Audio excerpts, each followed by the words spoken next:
রাস্তাঘাটে যারা ফল বিক্রি করে যদি বলেন ভাই আপনি কি মার্কেটিং শিখছেন, সে বলবে মার্কেটিং শব্দই সে জানে না, কিন্তু সে তো মানে মার্কেটিং করতেছে, জানে কোন ব্যবসায়ী সূর্যের সাথে থাকবে, ওই ব্যবসায়ীর এথিক্সটা কি, ওই ব্যবসায়ীর সে লিগ্যালিটিটা কেমনি মেনটেন করে।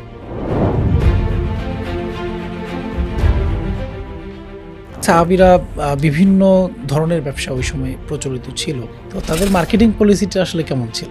আব্দুর রহমান ইবনে আউফ রাদিয়াল্লাহু আনহু উনি যখন বিজনেস শুরু করেন তখন উনি দেখা যেত ওনার কাছ থেকে মানুষ কিনতে এত বেশি আগ্রহী ছিল কেন, উনি হলো গিয়ে প্রফিট করতেন অনেক কম। আমরা একটা কথা বলে না যে মানে সেল বেশি লাভ কম, জামা যদি না পাক হয় তার এখানে যত আতর মাখুক না কেন এটা কোনো লাভ নাই। ম্যাক্সিমাম কাপড়ের দোকানে যান ওই জিনিসটা আসলে এই দামে আমি কিনি নাই, কিন্তু এর চাইতে কম দামে দেখবেন আপনাকে শেষে বিক্রি করবে। তার মানে কি সে 100% সে মিথ্যা কথা বলবে। আপনি বলতেছেন কি এই প্রোডাক্টটা মাখলে আপনি 20 দিনে আপনার চেহারা ফর্সা হয়ে যাবে, কিন্তু 20 বছর মাখার পর তো মানুষের হয় নাই। রাসূল সাল্লাল্লাহু আলাইহি ওয়াসাল্লাম মিথ্যা বলে কাউকে হাসানোই যদি না যায়, মিথ্যা বলে কাউকে সেল করবেন এটা তো কোনো ওয়েতেই জাস্টিফাই না। 100 থেকে 200 ভিক্ষুক আমার কাছে ভিক্ষা চায়, এক্স্যাক্টলি আমি কোন ভিক্ষুককে টাকাটা দিই আসলে? এক্স্যাক্টলি কেন দেই? 1 লাখ টাকা দিয়ে এক কাপ কফি খাচ্ছেন, তো এই কফিটার দাম যদি 1 লাখ টাকা হয় তো আপনি কি করবেন? মানে কফিটার প্রত্যেকটা ফুটা আপনি খাবেন। আপনার শিক্ষা প্রতিষ্ঠানের ম্যানেজমেন্ট করে ফেলুন সম্পূর্ণ ডিজিটালাইজড। ব্যবহার করুন তালিমি ক্লাউড স্কুল বা মাদ্রাসা ম্যানেজমেন্ট সফটওয়্যার।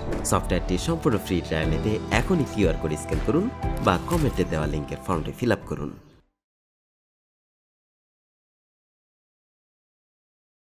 ব্যবসা তো অনেক পুরাতন একটা জিনিস। ইভেন ইসলামের আবির্ভাবের পূর্বে জাহিলি যুগেও এটার অবস্থা ছিল, এটা একবার মানুষের প্রথম দিক থেকেই ছিল। তো জাহিলি আরবের যে সময় ছিল বা জাহিলি যুগে যে ব্যবসা হতো সেই সময়টা কি মার্কেটিং এভাবে ছিল আমরা এখন যেভাবে দেখি? ব্যবসা যখনই আসে তখন সেখানে মার্কেটিং আছে, সেটা জেনে বুঝে হোক না জেনেই হোক।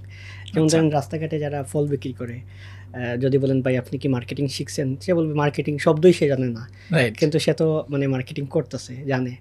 তার মানে আপনি জেনে বুঝে হোক আর না জেনে হোক আপনি ঠিকই মার্কেটিং করেন। তো মার্কেটিংটা আরেকটা অ্যাঙ্গেল থেকে দেখলে কি, আপনি কোনো কিছু কখনো কিনছেন, মানে কিনছেন মানে হলো কি আপনি কনভিন্সড হয়েছেন, কেউ আপনাকে কনভিন্স করছে, সে হয়তো বা চাই নাই কনভিন্স করতে, কিন্তু আপনি হয়ে গেছেন। তার মানে টোটাল হতে বা জেনে বুঝে হোক আর না জেনে হোক এটা চলেই আসছে। কারণ কোনো কিছু একটা সেল করা বা বাই করা এটার সাথে তো মার্কেটিংটা সম্পর্কই আছে। এটা ইনফ্যাক্ট জাহিলি আরবেও ছিল। খুব ইন্টারেস্টিং যে জাহিলি আরবের মার্কেটিংটা আসলে একটু ডিফারেন্ট। কীরকম ডিফারেন্ট বলি, মার্কেটিংয়ের একটা জিনিস আছে নেগোশিয়েট করা, বার্গেনিং করা। তো তারাও কিন্তু নেগোশিয়েট করতো, বার্গেনিং করতো। তো জাহেলি আরবে বা ওই আরব সমাজে আরবরা যখন কোনো কিছু বিক্রি করতো নন আরবদের কাছে, অন্যান্যদের কাছে, তারা এমনভাবে বার্গেনিং করতো 100 টাকার জিনিস যখন তারা 90 টাকায় দিত, যে 10 টাকা ছাড় দিছে, এটা ফিল করাইতো এমনভাবে যে তোমার প্রতি আমি দয়া করলাম। আচ্ছা, সো এটা খুবই যেমন আমরা এখন যেটা দেখি যে ভাই আপনার জন্য শুধু এটা ছাড়, হ্যাঁ আপনার জন্য এটা স্যার। সো ওই সময় এটা ফ্রেজই হয়ে গেছিলো যে আরবরা যখন কোনো কিছু ছাড় দিত এটা ফিল করাইতো যে তার প্রতি সে দয়া করতেছে। তো এইরকম করছিল একটা বার্গেনিং টেকনিক্স। এর বাইরে ছিল গিয়ে আমাদের এখন কি হয়, সেলিব্রিটিদেরকে দিয়ে মার্কেটিং করানো হয়, ব্র্যান্ড অ্যাম্বাসেডর হয়, তারা এগুলো প্রমোট করে। সো যত বড় সেলিব্রিটি তার তত বড় ব্র্যান্ডের যে প্যাকেজটা তত বেশি, এবং প্রত্যেকেই চায় তার ব্র্যান্ডের জন্য এরকম একজন সেলিব্রিটিকে এন্ডোর্স করতে, সেজন্য ওই বলে এই প্রোডাক্টটা ইউজ করেন। সো আরবেও কিন্তু এই জিনিসটা ছিল, কিন্তু আমরা এখন যখন এই টার্মগুলো নিয়ে দেখি তখন দেখি যে ঠিক এক্স্যাক্টলি সেম জিনিসটা ছিল। ওই সময় আমরা দেখতাম কি উকাজ মেলায় কী হইতো, কবিতা আবৃত্তি হইতো। সো কবিতা নানান যুদ্ধ বিগ্রহ নানান কিছু নিয়ে কবিতা আবৃত্তি হইতো। তার মধ্যে একটা ছিল এরকম, তারা কারো প্রোডাক্ট নিয়ে বলতো যে অমুকের উট ভালো, অমুকের ঘোড়া ভালো, অমুকের কাপড় ভালো। সো এই যে তখন হলে কি যারা বিজনেসম্যান তাদের চিন্তা থাকতো যে ওই কবি যদি আমার প্রোডাক্টের নাম বলে, সো প্রোডাক্টের ব্র্যান্ডটা বেড়ে যাবে এবং অনেকে মানুষ কিনবে। তো তার মানে ওই যুগেও দেখেন আপনি সেলিব্রিটি মার্কেটিং, ইনফ্লুয়েন্সার মার্কেটিং এইটাও ছিল। তো ওই যুগে ইনফ্লুয়েন্সার, জাহেলি আরবের সবচেয়ে বড় ইনফ্লুয়েন্সার কারা? কবিরা। একজন রাসূলুল্লাহ সাল্লাল্লাহু আলাইহি ওয়াসাল্লাম যখন কোরআনের দাওয়াত দিলেন তখন ওনাকে বললো যে উনি কবি। সো এটা তাদের কাছে হলো এটা হাইয়েস্ট, যে যার এরকম মানে ক্রিয়েটিভ মানুষ, এইটা হলো কবিদের স্থান ছিল। আবার আরেকটা ছিল তাদের খুব ইন্টারেস্টিং, সেটা হলো গিয়ে আমরা বলি না যে বিজনেস এক্সপো, মানে ব্যবসা প্রদর্শনী, বিভিন্ন মেলা টেলা। তো ওই যুগেও কিন্তু যে আমরা বলি না উকাজ মেলা, উকাজ আসলে দিন শেষে আসলে উকাজটা আসলে একটা মেলা, 1 মাস 1.5 মাস ব্যাপী একটা মেলা হইতো। সো ওই মেলাতে আসলে তারা কী করতো, প্রদর্শনী করতো। এরপর তারা অন্য জায়গায় যাইতো, যে ব্যবসায়ী প্রদর্শনী করতো তার তো সব কিছু থেকেই গেল, কিন্তু পরবর্তীতে সেই প্রোডাক্টটা বিভিন্ন সময় সেল করতো। সো এটাও ছিল যে আমরা যদি 3টা স্টেপ বলি, যে তাদের সেলিব্রিটি মার্কেটিং হইতো, তারা বার্গেনিং করতো, তাদের এক্সপো হইতো, বিজনেস এক্সপো, সব কিছুই দেখেন আপনি মেলান ওই সময় ছিল। এখন বলবেন হয়তো বা জেনে বুঝে ছিল না, কিন্তু আমরা তো মার্কেটিংয়ের টার্ম যে আমরা বলি এগুলো কিন্তু আসলে হঠাৎ করে কোনো কিছু আছে মানুষ তারা নিজে আবিষ্কার করে বলে, আর কোনো কিছু আছে না ওই জায়গায় দেখছে সেইটাকে সুন্দর করে সে টার্ম বের করতেছে, প্যাকেজিং করতেছে। সো ওই পৃথিবীর ইতিহাসে তো মার্কেটিংটা সবসময় হয়েছে। তো এখন আমরা কী করছি, এটা টার্ম বের করতেছি, আগে হয়তো টার্মটা ওইভাবে চিন্তা করতো না। অর্থাৎ ওই সময় তাদের হয়তো নিজস্ব টার্ম বা পদ্ধতি ছিল, অথবা আপনি যেটা সাবকনশিয়াস মাইন্ডে ওরা মার্কেটিং করতো, কিন্তু সেটা আসলে আমাদের মতো করে একবারে হরে ধরে বা দেখিয়ে করা হতো না। তো আমরা এখন যেটা দেখি যে আপনি যেটা বলছিলেন যে সেলিব্রিটিদেরকে দিয়ে কোনো একটা ব্র্যান্ডের অ্যাম্বাসেডর করা, তো সেটা এখন যেমন ক্রিকেটার, ফুটবলার বা কোনো একজন অভিনেতা অভিনেত্রীদের দিয়ে করানো হয়। সে সময় যেহেতু কবিতার একটা ভালো মানে প্রচলন ছিল, এবং বিশেষ করে আরবে কবিদের একটা জায়গা ছিল আসলে, সেজন্য কবিদেরকে দিয়ে আসলে মার্কেটিংটা বেশি করানো হতো। তো আমরা যে জাহিলিয়াতের সময়কার যে আলোচনা, আমরা যে জাহিলিয়াতের যে টার্ম বলি বা জাহিলি যুগ বলি, এর পরেই তো ইসলামী যুগ চলে আসে। তো এই ইসলামী যুগ এবং জাহিলি যুগের যে একটা প্যাটার্নটা অবশ্যই কিছুটা হয়তো চেঞ্জ আসছে। তো সাহাবিদের সময়ে মানে কী ধরনের মার্কেটিং হতো, সেটার সাথে আমাদের বর্তমান মার্কেটিং কোনো ধরনের মিল বা সামঞ্জস্য আছে কিনা? এটা মানে অবশ্যই আছে। তো এই জায়গাতে আমরা এখন অনেকেই বলে যে আমরা বিজনেস শুরু করতে চাই। আমি মার্কেটিংয়ের জায়গা না বলে আমি বলি বিজনেস শুরু করাটা নিয়ে বলি। এটা আরেকটু ইন্টারেস্টিং যে আমরা এই যুগে বলি না যে ভাই আমি ব্যবসা শুরু করবো, কেমনে শুরু করবো বুঝতেছি না। তো সেক্ষেত্রে বলা হয়ে থাকে যে ব্যবসা শুরু করতে হবে, আমার তো টাকা নাই। তো টাকা ছাড়াও কেমনি ব্যবসা শুরু করতে হয় বা সামান্য টাকা নিয়েও শুরু করতে হয়, এই যে মেথড বা এই যে ফর্মুলাটা বা এই যে ফিলোসফিটা, এটা বলে বুটস্ট্র্যাপিং।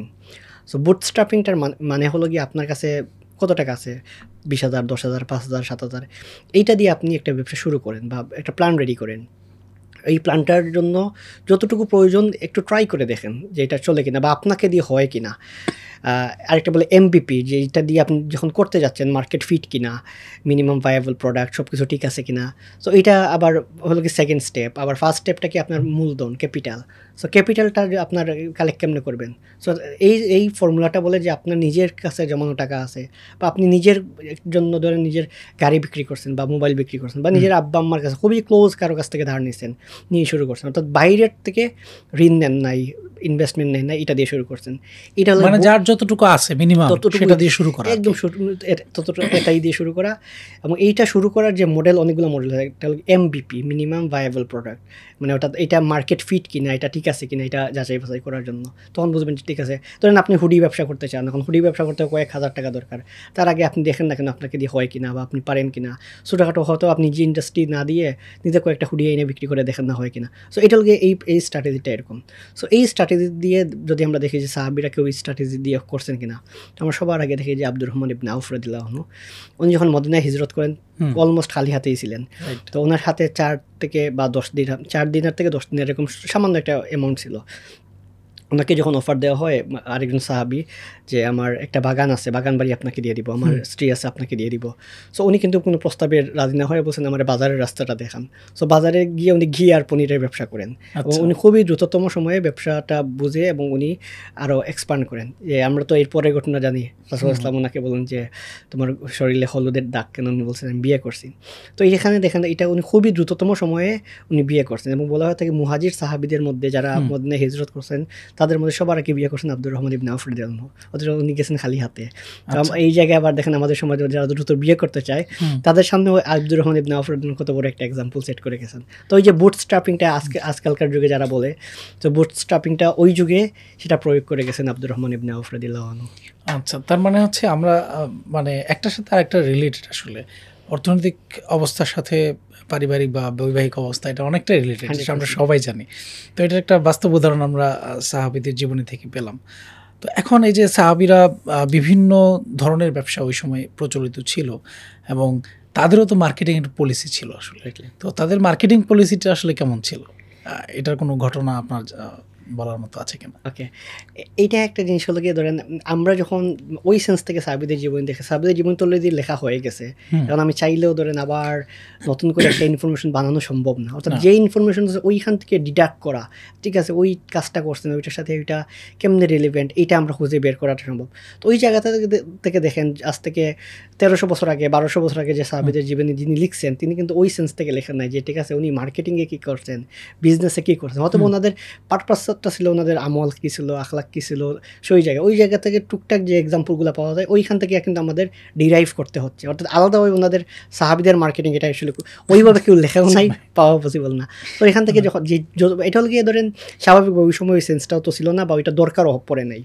আমরা যখন পড়তে যাই তখন আসলে অনেক মানে খুঁজতে হয় যে এখান থেকে কিছু একটা পাওয়া যায় কিনা। এরকম কিছু ঘটনা আছে, মানে বেশ এক্সাইটিং ঘটনা। তার মধ্যে একটা দেখেন আব্দুর রহমান ইবনে আউফ রাদিয়াল্লাহু আনহু উনি যখন বিজনেস শুরু করেন তখন উনি দেখা যেত ওনার কাছ থেকে মানুষ কিনতে এত বেশি আগ্রহী ছিল কেন, উনি হলো গিয়ে প্রফিট করতেন অনেক কম। আমরা একটা কথা বলে না যে মানে সেল বেশি লাভ কম, মিনিমাম প্রফিটে দিয়ে দেওয়া আর কি, মিনিমাম প্রফিটে আমি অনেক বেশি সেল করি, লাভ একটু একটু করে করি।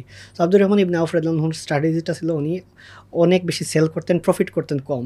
এজন্য দেখা যাইতো মদিনার অন্যান্য ব্যবসায়ীর চাইতে ওনার কাছ থেকে মানুষ মানে আরও বেশি কিনতে আগ্রহী হতো।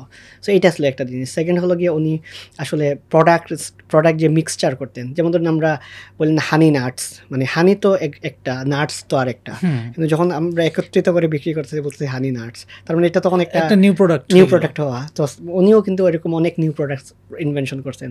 তো ওই টাইপেরই হানি নাটস যে টাইপের প্রোডাক্ট উনিও আব্দুর রহমান ইবনে আউফ রাদিয়াল্লাহু আনহু ওই সময়ের খাবারের অনেক দুইটা জিনিস মিক্সচার করে উনি আবার ধরেন সেল করছেন, তখন মানুষের কাছে অনেক ভালো টেস্ট লাগতেছে।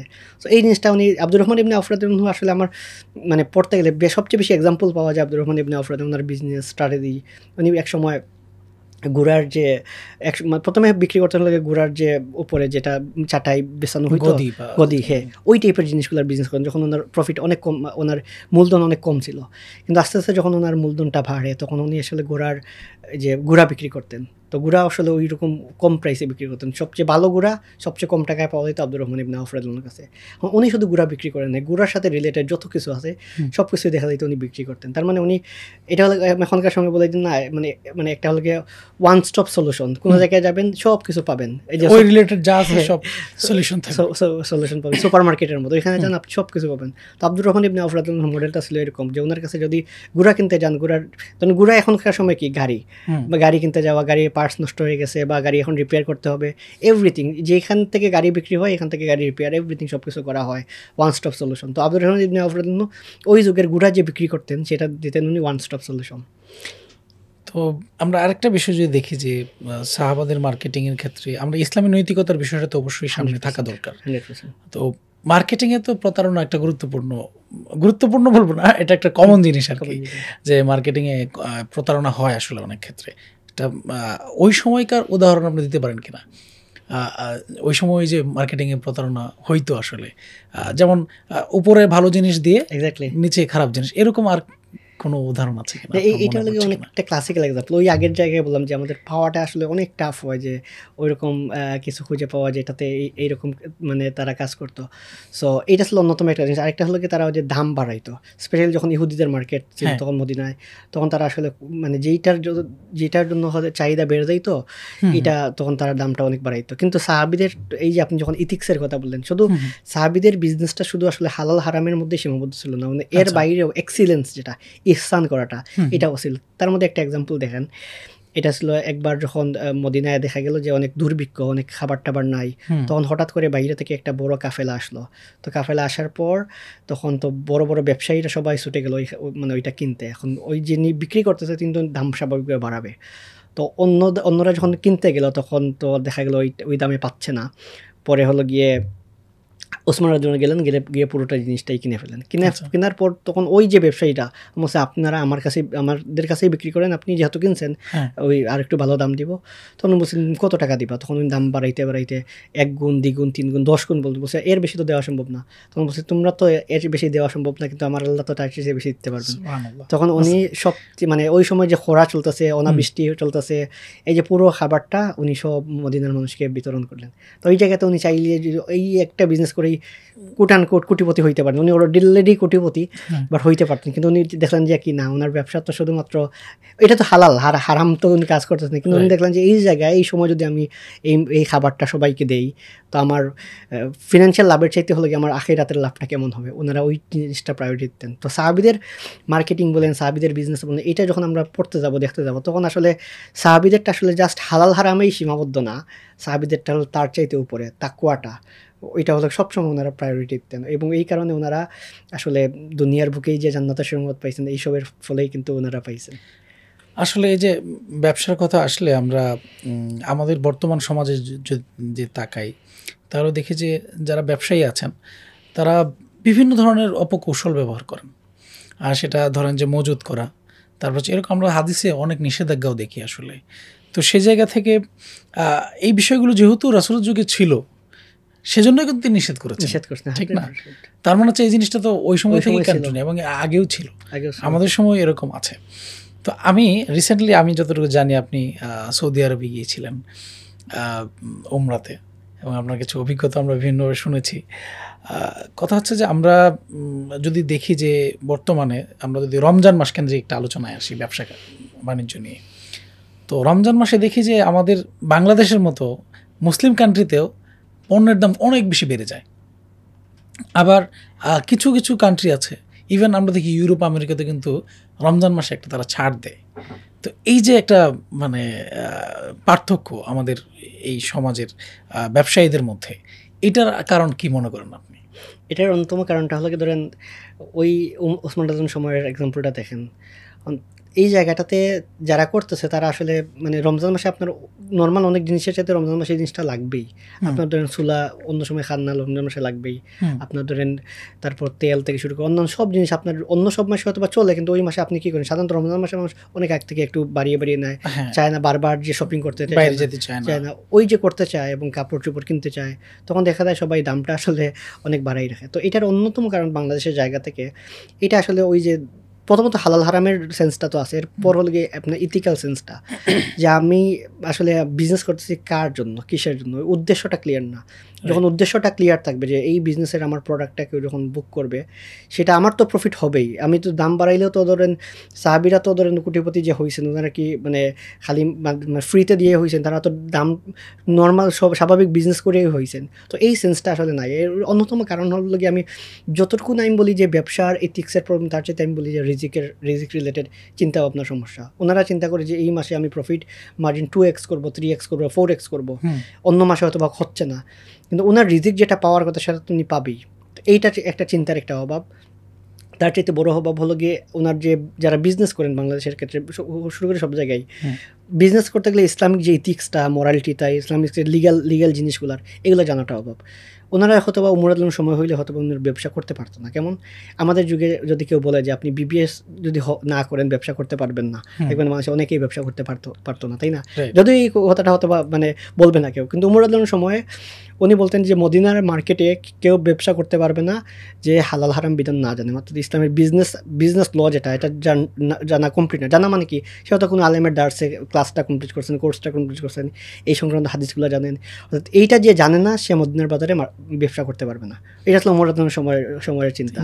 এইটা যদি ধরেন আমাদের সময় এইরকম একটা সোসাইটিতে না হোক, একটা বাজারেও যদি একটা হয় যে এই বাজারে যারা ব্যবসা করবে, এই মার্কেটে ধরেন একটা মার্কেটের ওনার উনি বলছেন এই মার্কেটে আমি তাদেরকেই দোকান দিব যারা অন্তত বিজনেসের একটা মানে একটা কোর্স কমপ্লিট করা আছে। কোর্সটা এমন না যে কয়েক বছরের কোর্স, 2 মাসের এমন হতে পারে যে এটা মানে ওই বাজার কমিটির সাজেস্ট করা কোনো একটা বই কোনো একটা বই, কারো একজনের কোর্স, আন্ডারে কোর্স।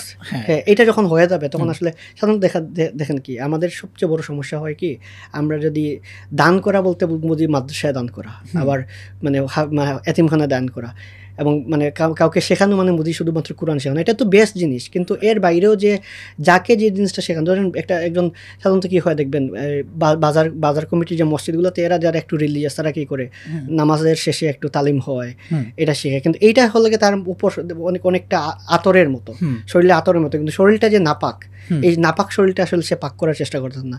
বাজার কমিটিতে যদি একটা তালিম হয়, সেই তালিমটা হবে বিজনেস ইথিক্স নিয়ে, বিজনেসের ক্লাস নিয়ে হবে। একজন আলেম যখন ক্লাস নেবেন উনি বিজনেস নিয়ে ক্লাস নেবেন, উনি আসলে মানে বাকি যে ফাজাইল মাসাইল যেগুলো আছে এগুলো তো ইম্পর্টেন্ট, নিঃসন্দেহে সেগুলো দরকার, কিন্তু এইখানে সবচেয়ে ইম্পর্টেন্টটা কি, তার শরীর জামা যদি নাপাক হয় তার এখানে যত আতর মাখুক না কেন এটা কোনো লাভ নাই। তো এই জন্য আসলে আমরা সবসময় ভুল করি হলো প্রায়োরিটি সিলেকশন না করে আমরা যেখানে যেই ক্লাসটা নেওয়া দরকার না সেখানে সেই ক্লাসটা না। এটা তো আমরা বিপরীত দিকটা দেখি আমাদের সোসাইটিতে, সেটা হচ্ছে যে আপনার এমনি লেবাস ভালো, মানে দাড়ি টুপিও খুব ভালো, দেখা যায় যে জুব্বাও পড়েছে, কিন্তু ব্যবসার ক্ষেত্রে গিয়ে ঠিকই সে 2 নম্বরে করছে। এই যে একটা বিষয় আমরা অনেক সময় দেখি যে ভ্রাম্যমাণ আদালত অনেক সময় কাউকে জরিমানা করছে, ইনভেস্টিগেট করতেছে। এখানে দেখলাম যে খুব মানে চেহারা সুরত খুবই সুন্দর, মাশাআল্লাহ, দেখতেও খুব ভালো মানুষ মনে হয়, কিন্তু দেখা যায় ভিতরে প্রোডাক্টটার মানে সমস্যা। সে ওই যে মূল মানে ইসলামের যে বেসিক যে বিষয় আছে, আন্ডারস্ট্যান্ডিং আছে, বিশেষ করে ব্যবসার ক্ষেত্রে, সে এটাই ফলো করতেছে না। ক্ষেত্র বিশেষে দেখা যাচ্ছে সে তার এই যে লেবাস বা সুরতটাকে সে আবার ধোঁকা দেওয়ার জন্য ব্যবহার করতেছে। এটা কিন্তু মানে কমন বিষয়, এবং এটার কারণে আমি মনে করি অন্যতম কারণ তার লেবাস না, মূলত তার লার্নিংটা। সে হয়তো বা অনেক কিছু নিয়ে পড়াশোনা করছে, বাট বিজনেসের এথিক্সটা কি, মরালিটিটা কি, বিজনেসের লিগ্যাল কোনটা করলে হালাল হয় কোনটা করলে হারাম হয়, এই যে সামান্য এইটা আসলে এমনি পড়ার জন্য অনেক ডিপ একটা কোর্স। বাট আপনি যদি একজন স্বাভাবিক ধরেন আপনার একটা মুদি দোকানে করেন, এখন মুদি দোকানে কী কী ইস্যু আসতে পারে, জাস্ট মুদি দোকানের নিয়ে ট্রেনিং হওয়া, এটা আসলে খুব বড় একটা ক্লাস না, হয়তো 3 দিন 4 দিনের একটা ওয়ার্কশপ, এখানে রেগুলার কী কী অ্যাক্টিভিটি হয়। তো এইটা আসলে আমাদের অনেক দরকার, যে এইসব মানুষকে যদি আমরা চাই চেঞ্জ হইতে, এইসব ধরনের একটা মার্কেট যদি চেঞ্জ হয়ে যায়, যারা ইসলামের ইথিক্সটা মেনটেন করবে, অন্তত ঠকাবে না। ওই যে দাম বলে না, ম্যাক্সিমাম কাপড়ের দোকানে যান, ওই যে আসলে এই দামে আমি কিনি নাই, কিন্তু এর চাইতে কম দামে দেখবেন আপনাকে শেষে বিক্রি করে। তার মানে কি, সে 100% সে মিথ্যা কথা বলছে। এবং এভাবে ব্যবসা করার সরাসরি নিষেধ করছেন, এবং এই পুরো টাকাটাই তো তার হারাম টাকা হচ্ছে। সো এটা হলে গিয়ে আমার কাছে সবসময় মনে হয় আসলে যখন যারা বিজনেসম্যান এইসব মানুষ যারা, তাদেরকে আপনি আসলে যখন এই ফজিলতের আলোচনা করবে, অন্য কিছু ব্যাপারে ব্যবসায়ী কিয়ামতের দিন শহীদদের সাথে থাকবে, এটা শুনে তো সেই মনে করছে আচ্ছা ওই জায়গায় তো আমি থাকবো, তার কাছে শেখানো দরকার যে আসলে কোন ব্যবসায়ী শহীদদের সাথে থাকবে, ওই ব্যবসায়ীর এথিক্সটা কি, ওই ব্যবসায়ীর সে লিগ্যালিটিটা কেমনি মেনটেন করে। এটা না শেখায় যদি যখন শুধু ফজিলত শেখাবেন, তখন সেই নিজেকে ওই জায়গায় তো নিয়ে গেছে অলরেডি, সে বলবে আমার চাইতে বড় ব্যবসায়ী এই মার্কেটে কে আছে। কিন্তু আপনি যখন তাকে ওই অ্যাটেনশনটা দিচ্ছেন না, তখন তো তার এটা আপনি পাবেনই না। এখন ধরেন যে সাপোজ আমাদের দেশে ব্যবসা করতে হলে আপনাকে অবশ্যই একটা ট্রেড লাইসেন্স লাগবে। তো ট্রেড লাইসেন্সটা করার জন্য আপনাকে অনলাইনে হয়তো রেজিস্ট্রেশন করতে হচ্ছে, বা রেজিস্ট্রেশন বিভিন্ন পদ্ধতি আছে। তো এরকম হইতে পারে কিনা যে যখন আপনি রেজিস্ট্রেশন করবেন তখন আপনাকে একটা 2 ঘন্টা একটা কোর্স করতে হবে বাধ্যতামূলক? এটা ধরেন বাংলাদেশের থেকে করাটা যখন আমরা বলবো, তখন আসলে বাংলাদেশ কারা চালাচ্ছে, ওই ওদের জায়গা থেকে ওরা ওই সাউন্ড কিনা এবং ওই মোয়ালিটিটা পুশ করতে চায় না, এটা হলে স্বপ্নটা তখন অনেক বড়, ঠিক আছে। কিন্তু আমরা দেখা যায় কি সবসময় বড় স্বপ্ন দেখতে গিয়ে ছোটো স্বপ্নটা পূরণ করতে পারি না। তাই আমি বললাম ঠিক আছে, আপনি না হয় ওই যে সরকার এটা করুক, ওইটা সরকার এটা নাও করতে পারতে পারে, তাহলে এটা শেখাবো না। তো ধরেন যার এই পাওয়ারটা আছে, যিনি ধরেন একটা এলাকার ইমাম বা ধরে একটা পুরো মহল্লার সভাপতি বা একটা ওয়ার্ডের কাউন্সিলর, উনি যদি চিন্তা করেন আমার এই এলাকার যত ব্যবসায়ী আছে সব ব্যবসায়ীদেরকে নিয়ে আমি বিজনেসের একটা ক্লাস করাবো, একটা সেমিনার করবো, এটা বড় করা দরকার না, মসজিদে একটা জুম্মার খুতবাতে শুধুমাত্র এটা নিয়ে আলোচনা করবে। এটা যদি বাংলাদেশের যতগুলো জায়গা আছে, জুম্মার মসজিদে তো সব ব্যবসায়ীরা থাকেন এবং এখানে ক্রেতাও থাকেন বিক্রেতাও থাকেন। আমাদের সাধারণত ওয়াজগুলো এমন, মানে সাধারণত জুম্মার ওয়াজগুলো ম্যাক্সিমাম ক্ষেত্রে কোনো আমাদের লাইফের সাথে রিলেটেড না, এমন অসংখ্য টপিক নিয়েই হয়, যেটা আসলে সারাটা জীবন দেখা যায়। অনেক মসজিদে আপনি যান 52 সপ্তাহে হল আপনি নামাজের ফজিলত নিয়ে, নামাজের মাসলা নিয়ে হবে। তো এটা তো ইম্পর্টেন্ট, কিন্তু ইম্পর্টেন্টের পাশাপাশি যদি আপনি সারাটা জীবন একটাতেই ফোকাস দেন, মানে আপনার বাকি যে আশেপাশে অন্যান্য জিনিসটা তো হবে না। তো এটা ইজিলি পসিবল। ওই আপনি এটা কোর্স, এটা হয়তো বাধ্যতামূলক করা হয়তো নাও যেতে পারে, এখানে দেখবেন অনেকেই আপত্তি করবে কিন্তু ছোটোখাটো জায়গা থেকেও তো এটা করা পসিবল। একটা এলাকার যদি আলেম চিন্তা করেন, আমি এলাকার ব্যবসায়ী যারা সবাইকে একটা ক্লাস করবো, এথিক্সটা শেখাবো, তখন মানে 10 জনও যদি যায়, এই 10 জন যদি চেঞ্জ হয়, 10 জন চেঞ্জ হচ্ছে, ওনাদের ক্রেতা চেঞ্জ হচ্ছে, ওনাদের স্টাফ চেঞ্জ হচ্ছে, সবার মেন্টালিটি এবং এই বিহেভিয়ার কারণে কিন্তু আরও অনেক মানুষ এখানে আসবে। না সেটাই, ধরেন যে খুতবাতে যদি এই বিজনেসম্যান যারা যায়, নর্মালি কিন্তু এদের যারা ব্যবসা করে এদের কিন্তু এইভাবে একসাথে পাওয়াটা আসলে কঠিন, অনেক ব্যস্ত থাকেন। সে জায়গায় এই এত ব্যবসায়ী যারা আছেন, ক্ষুদ্র ব্যবসায়ী হোক, মাঝারি বা বড়, সবাই কিন্তু মসজিদে যাচ্ছে। তো এটা কিন্তু একটা বড় ওয়ে আসলে। এক্স্যাক্টলি।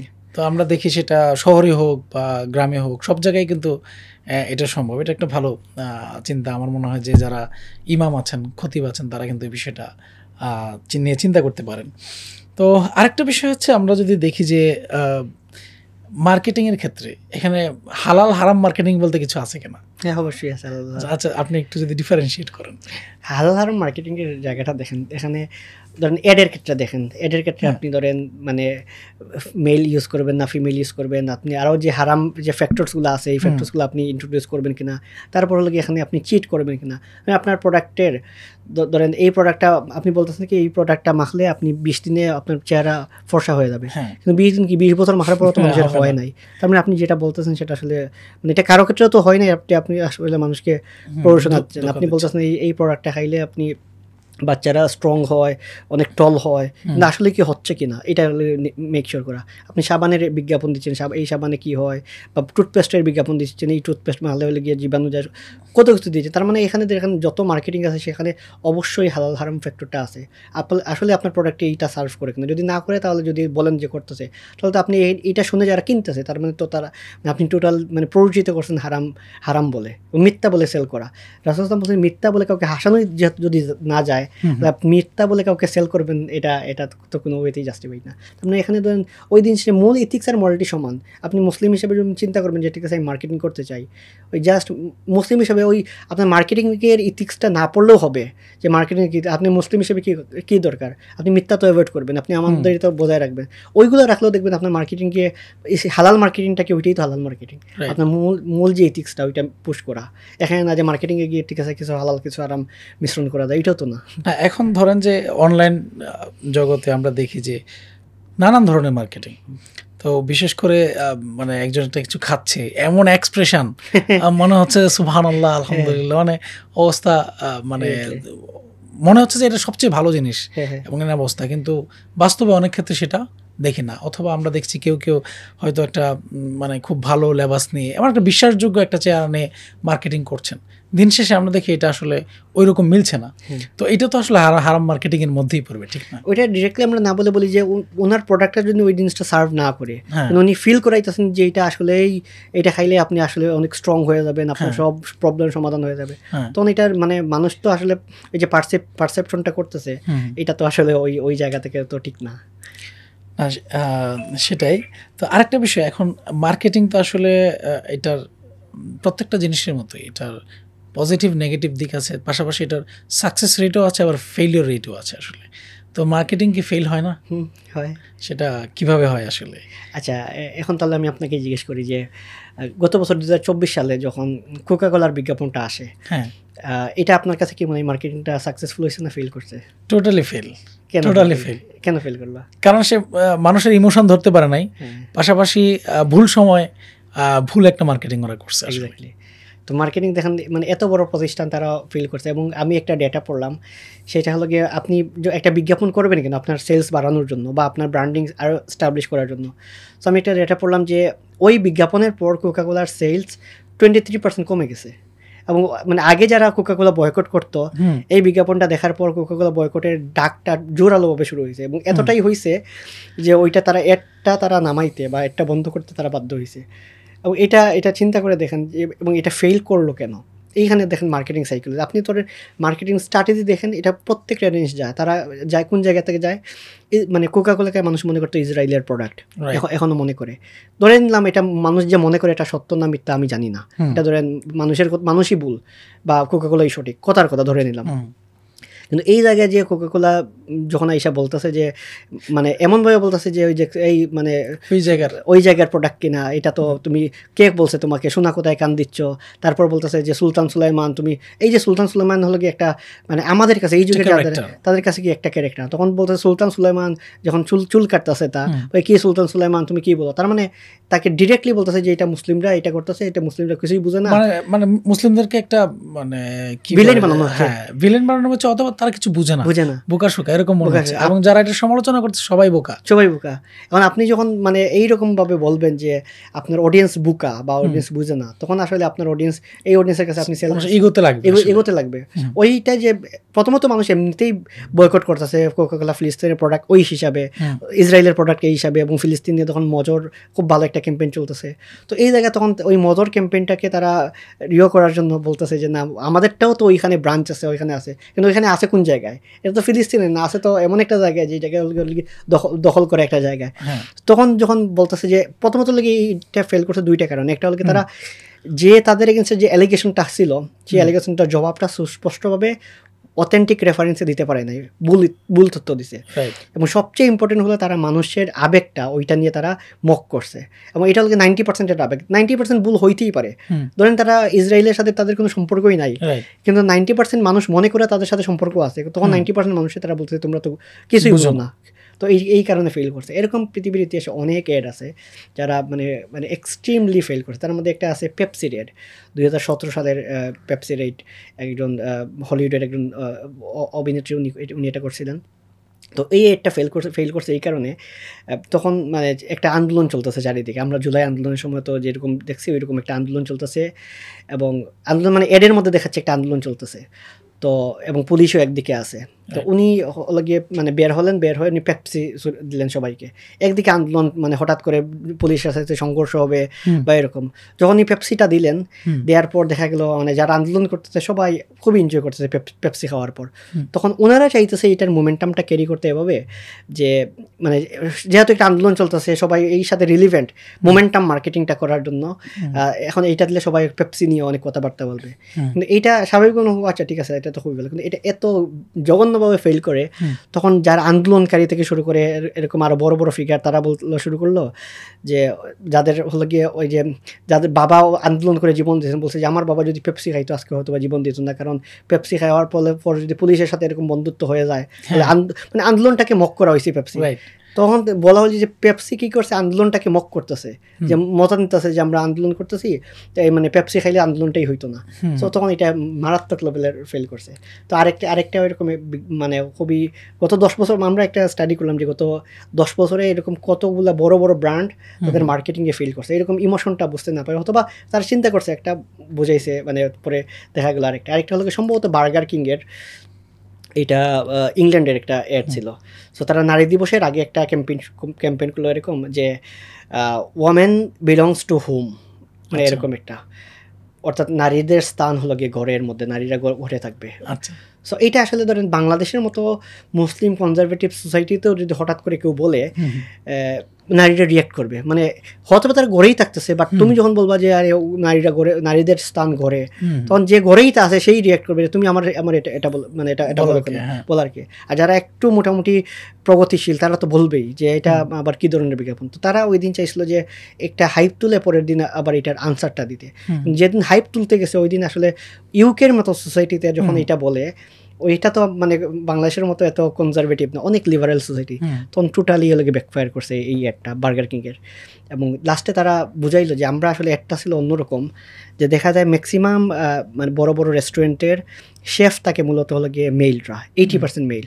সো আমরা এমন একটা মানে ফিমেলরা যেন আরও বেশি কিচেনে যায়, এজন্য আমরা একটা মানে স্কলারশিপ দিচ্ছি ফিমেলদের জন্য, যেন তারা আরও বেশি করে কিচেনে দেয়। এর জন্য বললাম যে ওয়ামেন বিলংস টু হোম, মানে kitchen, sorry women belongs to kitchen, এটা ছিল তাদের টার্ম। সো এইটা দেওয়ার পর থেকে একদম টোটালি তখন তারা আনসার শোনার জন্য কেউ বসে নাই, অলরেডি যাওয়ার হয়ে গেছে। পরে তারা এটা মানে অনেক সরি টরি বলতে বাধ্য হয়েছে। এরকম অসংখ্য বড়, কিন্তু হয়ে যাওয়ার পরে সরি বললে তো এটাকে আবার নেগেটিভলি দেখবে, ভাবলে যে হয়ে গেছে এখন সরি বলছে বা একটা জাস্টিফিকেশন দরকার আছে। এরকম অনেক এড আছে বড় বড় মানে প্রতিষ্ঠানের, যারা আসলে মানে ওই ভালো রকমেরই মানে এটা। এখন একটা হচ্ছে ফেল করা, একটা হচ্ছে আপনি টাকা দিয়ে একটা বিজ্ঞাপন বানাইছেন, সেটা ফেল করছে মানে আপনার এক্সপেক্টেড যেই প্রমোশন সেটা আপনি পান নাই। আরেকটা হচ্ছে আর নেগেটিভ হওয়া। এখন দেখলাম যে এই যে নেগেটিভ ঘটনা ঘটছে, মানে ফেল তো করছে, এটা মানে প্রমোশনের বিপরীতে হয়েছে, সেটা হয়েছে। এরকম আরেকটা বিজ্ঞাপনের কথা বললাম যে যারা হয়তো চীনে, এটা প্রোডাক্টের নামটা আমার এই মুহূর্তে মনে পড়তেছে না, তারা কি করছে একটা ভালো একটা বিজ্ঞাপন বানাইছিল, এটা কাইন্ড অফ এই নুডলস বা এরকম কিছু একটা। তো এই বিজ্ঞাপনটা বানানোর পর ওই দিন আয়ের আগ পর্যন্ত আসলে ওইটার মার্কেট লিডার, কিন্তু বিজ্ঞাপনটা এত সেন্সিটিভ বিজ্ঞাপনটা বানাইছিল, এই দিনের পর থেকে পুরো ইন্ডাস্ট্রিতে তাদের ক্রাশ হয়েছে। মানে ওইটা বিজ্ঞাপন বানাইছে তো সেলস করার জন্য, কিন্তু ওই বিজ্ঞাপনের ফলে তারা আসলে ওই ইন্ডাস্ট্রির একদম ডাউনে চলে গেছে একদম। যেটা হলো আমাদের দেশে যেটা ধরেন কোকাকোলার বিজ্ঞাপন দেখলাম কয়েকদিন আগে, একটা বই নিয়েও একজন অভিনেত্রীর যে বিজ্ঞাপন, এটা মানে ওইটার ফলে যে অবস্থা এমন খারাপ হয়, ওই পাবলিকেশন পরে বইমেলা স্টল পাওয়ার সত্ত্বেও বইমেলা যাইতে পারেন। তার মানে একটা বিজ্ঞাপন যেটা সেল করার জন্য এটা কি পরিমাণ ফেইল হইলে মানে একদম নেগেটিভ ইম্প্যাক্টটা এরকম। তার মানে এখানে মানে মার্কেটিংয়ের জন্য গুরুত্বপূর্ণ কয়েকটা বিষয়। একটা হচ্ছে যে মার্কেটের যারা আছে ইমোশনটা আসলে বুঝতে পারা এবং কালচার বুঝতে পারা, ওই জনগোষ্ঠীর কালচার বুঝতে পারা। আবার এমনও তো হয় যে নেগেটিভ মার্কেটিংও তো অনেক ক্ষেত্রে সফলতা পায়। নেগেটিভ মার্কেটিং তখন লেভেলটা দেখতে হবে, মানে কোন লেভেলের। যখন আপনি মানুষকে একটা লোক নেগেটিভ মার্কেটিং কি একটা মকারি মার্কেটিং, মজা করা হচ্ছে, এইটা একটা কাইন্ড অফ নেগেটিভ মার্কেটিং। কিন্তু এইটাও আমি দেখলাম আবার বিগ ব্র্যান্ডের, বড় বড় প্রতিষ্ঠিত ব্র্যান্ডের, তখন তারা আসলে নেগেটিভ মার্কেটিং করে না। মিডিওকার ব্র্যান্ড যারা, তারা করে ধরেন তাকে কেউ চিনতই না, তার ওই নেগেটিভ মার্কেটিংয়ের কারণে তাকে সবাই চিনে, এটা একটা জিনিস আছে। কিন্তু যে অলরেডি এস্টাবলিশড ব্র্যান্ড, সে কখনো চাইবে না নেগেটিভ মার্কেটিংটা করতে। অর্থাৎ মিডিওকার ব্র্যান্ডটা করে সাকসেসফুল হইতে পারে, তাকে চিনে মানুষ, কিন্তু বড় ব্র্যান্ড কখনো নেগেটিভ মার্কেটিংটা, এটা একটা রিস্কি আসলে। বড় ব্র্যান্ড এই রিস্কটা নিতে চায় না, কিন্তু যারা মাঝারি বা ছোট হঠাৎ করে মানুষের কাছে পরিচিতি পাইতে চায়, যে কারণে এই রিস্কটা নেয় যে নেগেটিভ মার্কেটিং। যেমন ধরেন অনেক আগে আমরা যখন ভার্সিটি স্টুডেন্ট ছিলাম, তো অনেকটা বিজ্ঞাপন দেখলাম যে ওই যে ওই H2O মানে কি বলতেছে, তো বলছে H2O মানে একটা রেস্টুরেন্ট ধানমন্ডিতে আছে। পরে লাস্টে বোঝা গেল যে এটা স্ক্রিপ্টেড ছিল। H2O মানে যে রেস্টুরেন্ট, সে হয়তো বা ধানমন্ডি সারাদিন H2O মানে ওই রেস্টুরেন্টেই গেছে। পরের দিন দেখা গেল কি সে ওই রেস্টুরেন্টে গিয়ে একটা ভিডিও মানে ছবি তুলেছে। মানে H2O মানে যে রেস্টুরেন্ট একটা আছে, তাও ধানমন্ডিতে, এটা তো আমরা জানতামই না ওই বিজ্ঞাপনের আগে। তার মানে যেটা জানতাম না, একটা নেগেটিভ মার্কেটিং দিয়ে ওইটা জানানো হচ্ছে, এটা ঠিক আছে। হয়তো এরপরে অনেকে ওইখানে যাচ্ছে বা ধানমন্ডি দিকে যাওয়ার সময় যদি ওইটা দেখে তখন মনে পড়ে ও আচ্ছা ওইটা হলো ওই ভাইরাল মার্কেটিং। বাট বড় ব্র্যান্ড এটা আসলে মানে ম্যাক্সিমাম 99% ক্ষেত্রে এটা অ্যাভয়েড করে যে নেগেটিভ মার্কেটিংটা মানে করতে। আচ্ছা, আরেকটা বিষয় সেটা হচ্ছে যে আমরা মানে বিশ্ব বিজ্ঞাপনের ইতিহাসে কিছু জিনিস দেখি যেটা আসলে ইচ্ছা করেই, যে একটা প্রোডাক্টের যে মার্কেটিংটাকে ধস নামানোর জন্য ইচ্ছা করে নাই, বাট দেখা যায় কোনো একটা জেস্টার পশ্চারের কারণে মার্কেটের ধস নামে। আমরা যখন দেখি যে ক্রিশ্চিয়ানো রোনালদোর একটা ঘটনা আমরা জানি, সে একটা সম্ভবত পেপসির বোতলটা সে কী করে সরায় রাখে তার সামনে থেকে প্রেস কনফারেন্সে, তারপরে দেখি বিশাল একটা মানে ধস নামে আর কি তার যেই শেয়ারে। তো এই বিষয়গুলো তো আসলে ঘটে নাকি? হ্যাঁ, এটা দেখেন, মানে ক্রিস্টিয়ানো রোনালদোর সামনে লোকে পেপসির অনেকগুলা বোতল রাখা, তারপর পানি রাখা, তখন সে কি করতেছে ওইখান থেকে মানে পানিটা ওইটা সরিয়ে পানিটা পিক করতেছে। তো ওইটা ধরেন মানে একজন সাধারণ মানুষের কাছে কি ইম্প্যাক্ট করে, যে দশ নামাটা মানেটা কি, এটা গুরুত্বপূর্ণ। যখন আমি ক্রিস্টিয়ানো রোনালদোর ফ্যান, তখন আমি ফিল করবো কি ও রোনালদো পেপসি খায় না, তো অন্তত আমি পেপসি খাবো না। হয়তো আমি খাইতাম আগে, কিংবা আমার কাছে মনে হতো আচ্ছা রোনালদো এতটাই স্বাস্থ্য সচেতন, সে যেহেতু মানে আমি তাকে পছন্দ করি, তার ফিগার এভরিথিং সব কিছু দেখে, তো সে যেহেতু মানে সে তার মানে তার রহস্য কি বলে না, রূপের রহস্য কি, ওই তার স্বাস্থ্যের রহস্যটা কি, সে যে হ্যান্ডসামের রহস্যটা কি, তার মানে সে পেপসিটা অ্যাভয়েড করে। সো আমি অ্যাভয়েড করবো। এখানে জাস্ট মাত্র দুইটা এক্সাম্পল দিলাম। একটা হলো কি সে ওই ব্র্যান্ডটা খায় না, আমি এই ব্র্যান্ডটা খাবো না। আর একটা হলো কি না, সে স্বাস্থ্য সচেতন, আমি এটা খাবো। তার মানে যারা অলরেডি এক্সিস্টিং ছিল, খাচ্ছিল, তারা হয়তো এটা থেকে না, এক কথায় যে শুধুমাত্র যে নির্দিষ্ট পেপসির যে ধস নামছে এরকম না, বরং ওই ড্রিঙ্কস যে ইন্ডাস্ট্রি আছে পুরাটার উপরে কিন্তু একটা ইম্প্যাক্ট এটা পড়ছে।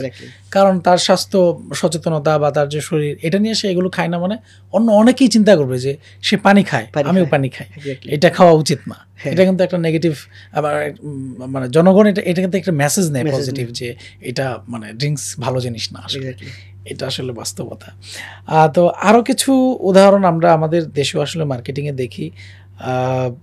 বিশেষ করে আমরা যদি দেখি যে ওই কিছু মার্কেটিং এরকম আছে, যেমন বাংলাদেশের একজন ক্রিকেটার যাকে আসলে যার সমালোচনার কোনো শেষ নাই, সাকিব আল হাসান। তো তিনি একবার তার বন্ধু তামিম ইকবালের সাথে কি একটা ঝগড়াই ছিল, সবাই জানে তার জন্য ঝগড়াটে, কিন্তু একজন আরেকজনকে পরে মার্কেটিংয়ের স্বার্থেই কিন্তু সম্ভবত নগদের কিছু একটা অ্যাড ছিল, তারাও কিন্তু এক ধরনের সারপ্রাইজ দেওয়ার জন্য এই মার্কেট মানে এই বিজ্ঞাপনটা তৈরি করছে, কিন্তু কেউ কিন্তু ভাবে নাই, ঠিক না? তো এরকম মার্কেটিংয়ের তো আসলে নানান ধরনের ডাইমেনশন আছে। তো এখানে কিছু পজিটিভ, কিছু নেগেটিভ, কিছু ব্যাকফায়ার করে এগুলো হয়ে থাকে আসলে। এবং এই যুগে আসলে মানে সবচেয়ে বেশি মানুষ মনে রাখা হলো গিয়ে সারাদিন মানুষ বিজ্ঞাপন দেখতেছে, তার সারাদিন মানুষ ইউটিউবে বিজ্ঞাপন দেখতেছে। তো দিন শেষে মনে রাখা সবচেয়ে ক্যাজুয়াল জিনিসগুলো যখন হয়। রিসেন্টলি একটা বিজ্ঞাপন দেখলাম, মানে সে বড় একটা বইয়ের মানে বই বুকসেলার একটা প্রতিষ্ঠানের। তো এটা এত চমৎকার লাগছে আমার। ধরেন ওনারা একটা স্ক্রিপ্ট নিয়ে বসে আছেন একজন, তখন এসে একটা ছাগল এই স্ক্রিপ্টটা খেয়ে ফেলছে। তখন বলছে যে আমি অফারটা দিব কেমনে, ছাগল তো স্ক্রিপ্টটা খেয়ে ফেললো।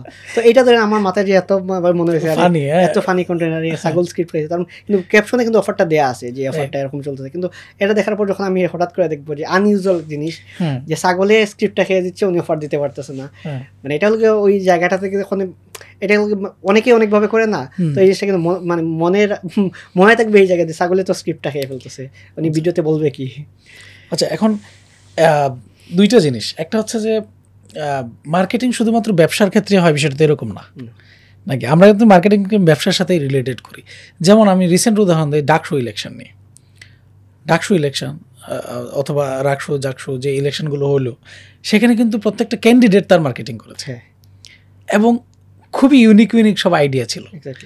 যেমন একটা ছেলে আশিক নাম, সে হচ্ছে আপনি জানেন, তো এরকম অনেকগুলো মার্কেটিং আসছে যেটা হয়তো নেগেটিভ, কেউ পজিটিভ বিষয় নিয়ে মার্কেটিং করেছে। তো এই যে ব্র্যান্ডের বা কোনো প্রতিষ্ঠানের অথবা কোনো একটা পদ পদবীর জন্য সামনে ইলেকশন আসছে, সেখানেও কিন্তু মার্কেটিং হবে। তো এই মার্কেটিংয়ের তো কোনো শেষ নাই আসলে। এখন এই মার্কেটিংয়ের ক্ষেত্রে আমরা একটা জিনিস দেখি যে যাদেরকে ব্যবহার করা হয় তার মধ্যে একটা বড় অংশ হচ্ছে নারী। তো আপনার কি মনে হয় যে নারীদের দিয়ে মার্কেটিংটা কেন বেশি করা হয়, বা বিজ্ঞাপনগুলো কেন নারীকে দিয়ে করা হয়? সাধারণত ধরেন মানে একটা ছেলে যখন মানে আমরা ধরেন ওই জায়গা থেকে সব কিছু বাদ দিয়ে একটা সেলের জায়গা থেকে কথা বলি, ধরেন আমরা ইসলামটা প্রেকটিস করি, ওই জায়গাটাকে চিন্তা করি। যখন একটা দেখি একটা ছেলে একটা জিনিস নিয়ে কথা বলতেছে, তখন আচ্ছা ছেলে তো কথা বলবি। যখন একটা মেয়ে খুব সুন্দর করে কথা বলে, তখন দেখি জায়গায় থামি, হচ্ছে মেয়েটা কি বলে দেখি। এটা মানে এই যে মানে কোরআনে বা ইসলামের যে বারবার বলেছে নারীদের প্রতি যে মানুষের আকর্ষণ থাকাটা, এটা তো খুবই স্বাভাবিক না। এবং ইসলাম তো ডিসকারেজ করছে, তারপর ডিসকারেজ করছে কেন, মানে আকর্ষণ তো আছে এই জন্য। যারা ওই সেন্সরশিপটা চিন্তা করেন না, তাদের কাছে তো এটা অনেক বড় পেইন পয়েন্ট নেওয়া। আচ্ছা, আল্লাহ যদি এটা ডিসকারেজ করেন, তাহলে মানুষের তো অবশ্যই আকর্ষণ আছে, এবং আকর্ষণ যদি থেকে থাকে, মানে ওটা যদি কোরআন থেকেও যদি তারা নেগেটিভ শিক্ষাও যদি নেয়, ওই নেগেটিভ শিক্ষা নেওয়ার কারণেও তো তারা ওইটা ইমপ্লিমেন্ট করবে। যেহেতু আল্লাহ বলছেন আকর্ষণ থাকবে না তাকাইতে, তাহলে এখান থেকে তো তারা শিক্ষাটা নেবে। তো এখান থেকে সাইকোলজিটা হলো এইটা, যে এই কারণে নে যে একটা নারী যখন একটা বিজ্ঞাপন দিবে, তখন সেটাতে মানুষ খুব মানে টাইম দিবে। আপনি যে কোনো একটা ভিডিও দেখেন, একটা টপিক নিয়ে একটা ছেলে একই স্ক্রিপ্টে ভিডিও বানাবে, একটা মেয়ে ভিডিও বানাবে, কোনটার ভিউজ বেশি আসবে। তো এখান থেকে ওই জায়গা থেকে যারা ওইসব চিন্তা করে না, হালাল হারামের চিন্তা করেন, তখন তারা তো ফোকাস করবে কি আমার ভিউজ দরকার, আমার হলো গিয়ে সেল দরকার, সো আমি এটা দিয়ে করবো। আবার আরেকটা জিনিস আছে এখানে, যারা ট্রু বিজনেসম্যান তারা আসলে এই জিনিসটাকে অন্যভাবে দেখে। আপনি বইমেলায় যদি যান, দেখবেন বইমেলার ম্যাক্সিমাম স্টলে হলো গিয়ে মানে ফিমেল সেলসম্যান থাকবেই, এটা নিশ্চিত। মানে বইমেলাতে গেলে এটা পাওয়াই যাবে। তো মানে অথবা রিসেপশনিস্ট যারা থাকে, মানে প্রত্যেক হোটেলের বা অন্য কোনো প্রতিষ্ঠানের, কর্পোরেট প্রতিষ্ঠানগুলো রিসেপশনিস্ট পোস্টে মেয়েরা থাকেই, প্রায়ই থাকে। অর্থাৎ এটা এক ধরনের অলিখিত নিয়ম মনে হয়। তো এটাও আবার যারা করে, আবার মানে এখন আপনি দেখছেন যে আছে, কেন আছে এটারও আবার সাইকোলজি আছে। কীরকম আছে, যেমন ধরেন আপনি একটা হোটেলে ঢুকবেন, তো যখন আপনি ঢুকতেছেনই, এটা হলো নেগেটিভ পজিটিভের আলোচনা অনেক পরে কেন রাখে, আমরা তো দেখছি ফেক্ট এটা রাখার পেছনে তো কারণ আছে। এই কারণটা হলো যে আমরা মার্কেটিং সাইকোলজিতে নিয়ে এগুলোই চিন্তা করি যে একটা আছে, কেন আছে। তো যখন রাখতেছে, ধরেন আপনি খুবই রাগান্বিত মানে হয়ে গেলেন একটা রিসেপশনে বা এখানে, মানে তখন আপনি একজন ছেলে বা আপনি মেয়ে, তখন যদি দেখেন এখানে একজন মেয়ে বসে আছে, আপনার আসলে রাগটা স্বাভাবিক থাকবে না একটু কমবে? স্বাভাবিকভাবে রাগটা, ছেলেদের সাথে যেরকম মেয়েদের সাথে ওইরকম রাগারাগি হবে। আমাদের সমাজের মানুষ ওইরকম পারে না, একটা মেয়ে দেখলে হয়তো রাগটা একটু তামাই ফেলে। বা আপনি ধরেন এখানে গেছেন কিছু কিনতে, দেখবেন এখানে একটা মেয়ে আছে, যখন সুন্দর করে সালাম আলাইকুম বলবে, হাই বলবে, হ্যালো বলবে, তখন আপনি আসলে ওইখানে যাওয়ার পর আপনি বাইরে থেকে যে মুডটা নিয়ে গেছেন, ভেতরে যাওয়ার পর আপনার মুডটাকে ওইখানে কন্ট্রোলে যে নেওয়ার, ওইটার মানে সাইকোলজিক্যাল জায়গা থেকেই একটা মেয়ে রাখা হয়। এটা আপনি তখন একটু কাম হবেন, ওই এনভায়রনমেন্টের ওয়েতেই আপনি গাইড হবেন, ওই মেয়েই আপনাকে বলে দিবে স্যার এইদিকে যেতে হবে বা রিসিপশন এইরকম, এই ফেসিলিটিস এরকম, তখন আপনি টোটালি আপনার কন্ট্রোলটা আপনার হাতে নাই, আপনার কন্ট্রোলটা আপনি ওই জায়গায় দিয়ে দিলেন। এটা হলো গিয়ে এই সাইকোলজির কারণে এটা রাখা হয়। তো যেটা বলতেছিলাম যে আমাদের দেশের বইমেলাতে যে কোনো স্টলে যদি আপনি যান দেখবেন প্রত্যেকটা স্টলেই হলো গিয়ে ফিমেল সেলস পার্সন আছেন এবং তারা সেল করতেছেন, এবং ওই স্টলে দেখবেন একটু ভিড় টির অনেক বেশি থাকে। সো আমি একটু বাংলাদেশের আরেকজন ফেমাস পাবলিশার, উনি প্রতিষ্ঠিত পাবলিশার, তো উনি বললেন যে আসলে ট্রু বিজনেসম্যান যারা, তারা আসলে বাইরের জিনিস নিয়ে চাকচিক্য নিয়ে বেশি দেখে না, তারা দেখে এটার আসলে মানে ট্রু রেজাল্টটা কী। তো উনি দেখলেন যে বুকশপ যেগুলাতে বা পাবলিকেশন যেগুলাতে হলো গিয়ে সেলসম্যান হলো গিয়ে ফিমেল থাকে, এটাতে ভিড় অনেক হয়, হ্যাঁ সেলস ওমেন থাকে, ভিড় অনেক বেশি হয়। এবং ভিড় বেশি হইলে দেখা যায়, উনি একটা হিসাব করে দেখলেন যে এখানে একজন ক্রেতা, উনি প্রায় ধরেন একজন মেয়ে যদি এইখানে থাকে প্রত্যেক 12 মিনিটে একটা সেলস নিশ্চিত করে। আর এখানে যদি একটা ছেলে থাকে তো হয়তো বা ছেলের কাছে যে যাবে সে বই কেনার জন্যই যাবে, যে হাই হ্যালো কথা বলা, কেমন আছেন, ভালো আছেন কিনা, ওই কথাগুলো কম হয়। এবং ছেলে হয়তো বা সে কিনতে, মানে আমরা ভার্সিটি লাইফে তো দেখতাম যে যারা কিনবে না, জাস্ট একটা সুন্দরী মেয়ে আছে, একটু যাই একটু হাই হ্যালো কথা বলে আসি। এমনি সাধারণত কী হবে দেখেন, ছেলেরা তো চায় একটা মেয়ের সাথে কথা বলতে, একটা সুন্দরী মেয়ে হলে আর একটু সুন্দর করে কথা বলতে। তো একটা ছেলে যদি রাস্তাঘাটে একটা সুন্দর মেয়ের সাথে কথা বলতে পারে, কিন্তু যদি দেখে একটা ওইখানে একটা সেলসম্যান ও সেলসম্যান মেয়ে বসে আছে, তখন তো ওইখানে গেলে ওই মেয়েটাই বলবে যে স্যার কিছু লাগবে কিনা, কী অবস্থা। তো এই যে ছেলেদের গ্রুপটা যেটা আসলে সে কিনবে না, সে হাই হ্যালো করার জন্য যাবে, তো এটা তো মানে এমনিতেই যাবে। এখানে আর 5-7 জন যেভাবে যায়, তাহলে তো একটা ভিড় হইলো, অন্যরা ভাববে যে এখানে অনেক কিছু আছে। কিন্তু ওনার ক্যালকুলেশন বলে যে কোনো একটা স্টলে যদি সেলস মানে ওয়ামেন থাকে বেশি থাকে, এইটা শুধু এইটা থাকার কারণে সেলসটা কম হয়, হয়তো ভিড় বেশি হয়, দেখতে ভালো লাগে, কিন্তু সেলসটা কম, মনে হচ্ছে টাইমটা প্রোডাক্টিভ হয় না। একটা মেয়ে যত মিনিটে সেল করতে পারে, একটা সেলে তার চাইতে কম মিনিটে সে সেলস কাউন্ট করতে পারে, ওইখানে অযথা আলাপটা হয়। উনি ওনার পাবলিকেশনে কোনো মানে মেয়ে রাখে না, এটা হলো লম্বা সময় ধরে, এবং বাংলাদেশে একদম টপ পাবলিকেশনের মধ্যে উনি অন্যতম, এখানে উনি রাখেন। তার মানে চিন্তা করেন সত্যিকার বিজনেস ওমেন, আপনি বলছেন যে বিজনেসে, বিজ্ঞাপনে, মার্কেটিংয়ে আসলে মেয়েদেরকে প্রোডাক্ট হিসেবে ইউজ করা হয়, কিন্তু উনি হিসাব করে দেখলেন যে এই প্রোডাক্ট হিসেবে মানে রাখাটা এটা আসলে বিজনেসের জন্য লাভজনক না, ইসলামিক জন্য লাভজনক না, তো এটা অন্য লাভ, বিজনেসের জন্য ওইটা একটা লস পড়ে। ইসলামিক দৃষ্টিকোণ বাদ দিলাম, তারপর যদি দেখেন আপনি একটা নারী, সে একটা ফ্রিজের বিজ্ঞাপন দিচ্ছে, তো ফ্রিজের মধ্যে জিনিস রাখলে সেটা কোল্ড থাকে, এখন সেই নারী ফ্রিজের চেয়ে বড় সামনে দাঁড়ায় আছে, অর্থাৎ ফ্রিজের বিজ্ঞাপন দিচ্ছে না নারীর বিজ্ঞাপন দিচ্ছে বোঝার কোনো উপায় নেই। এই যে একটা অবস্থা, এটা কি নারীকে আসলে পণ্যায়ন করে না? এটা আপনি ইসলামিক দৃষ্টিকোণ বাদ দিলেন, তারপরে এটা কি সমাজের জন্য যারা নারী অধিকারের কথা বলে, যারা নারীদের পক্ষে কথা বলে, এটা নিয়ে তো তাদের খুব বেশি সরব হইতে দেখা যায় না। এটা কোনো বিশেষ কারণ আছে কিনা? এটা মানে তারা আসলে এটা ধরেন যদি ইসলামিকই হইতো, উল্টাটা হইতো, এই কিছুদিন আগে একটা জিনিস ছিল না, এই পডকাস্টে হয়তো আলোচনা করছে, তারা ইসলামিস্টরা যেই আন্দোলনের যেই সবের প্রেক্ষিতে দাঁড়াবে, যে ভালো কথা বলবে, তখন এটাই তারা বিরোধিতা করবে।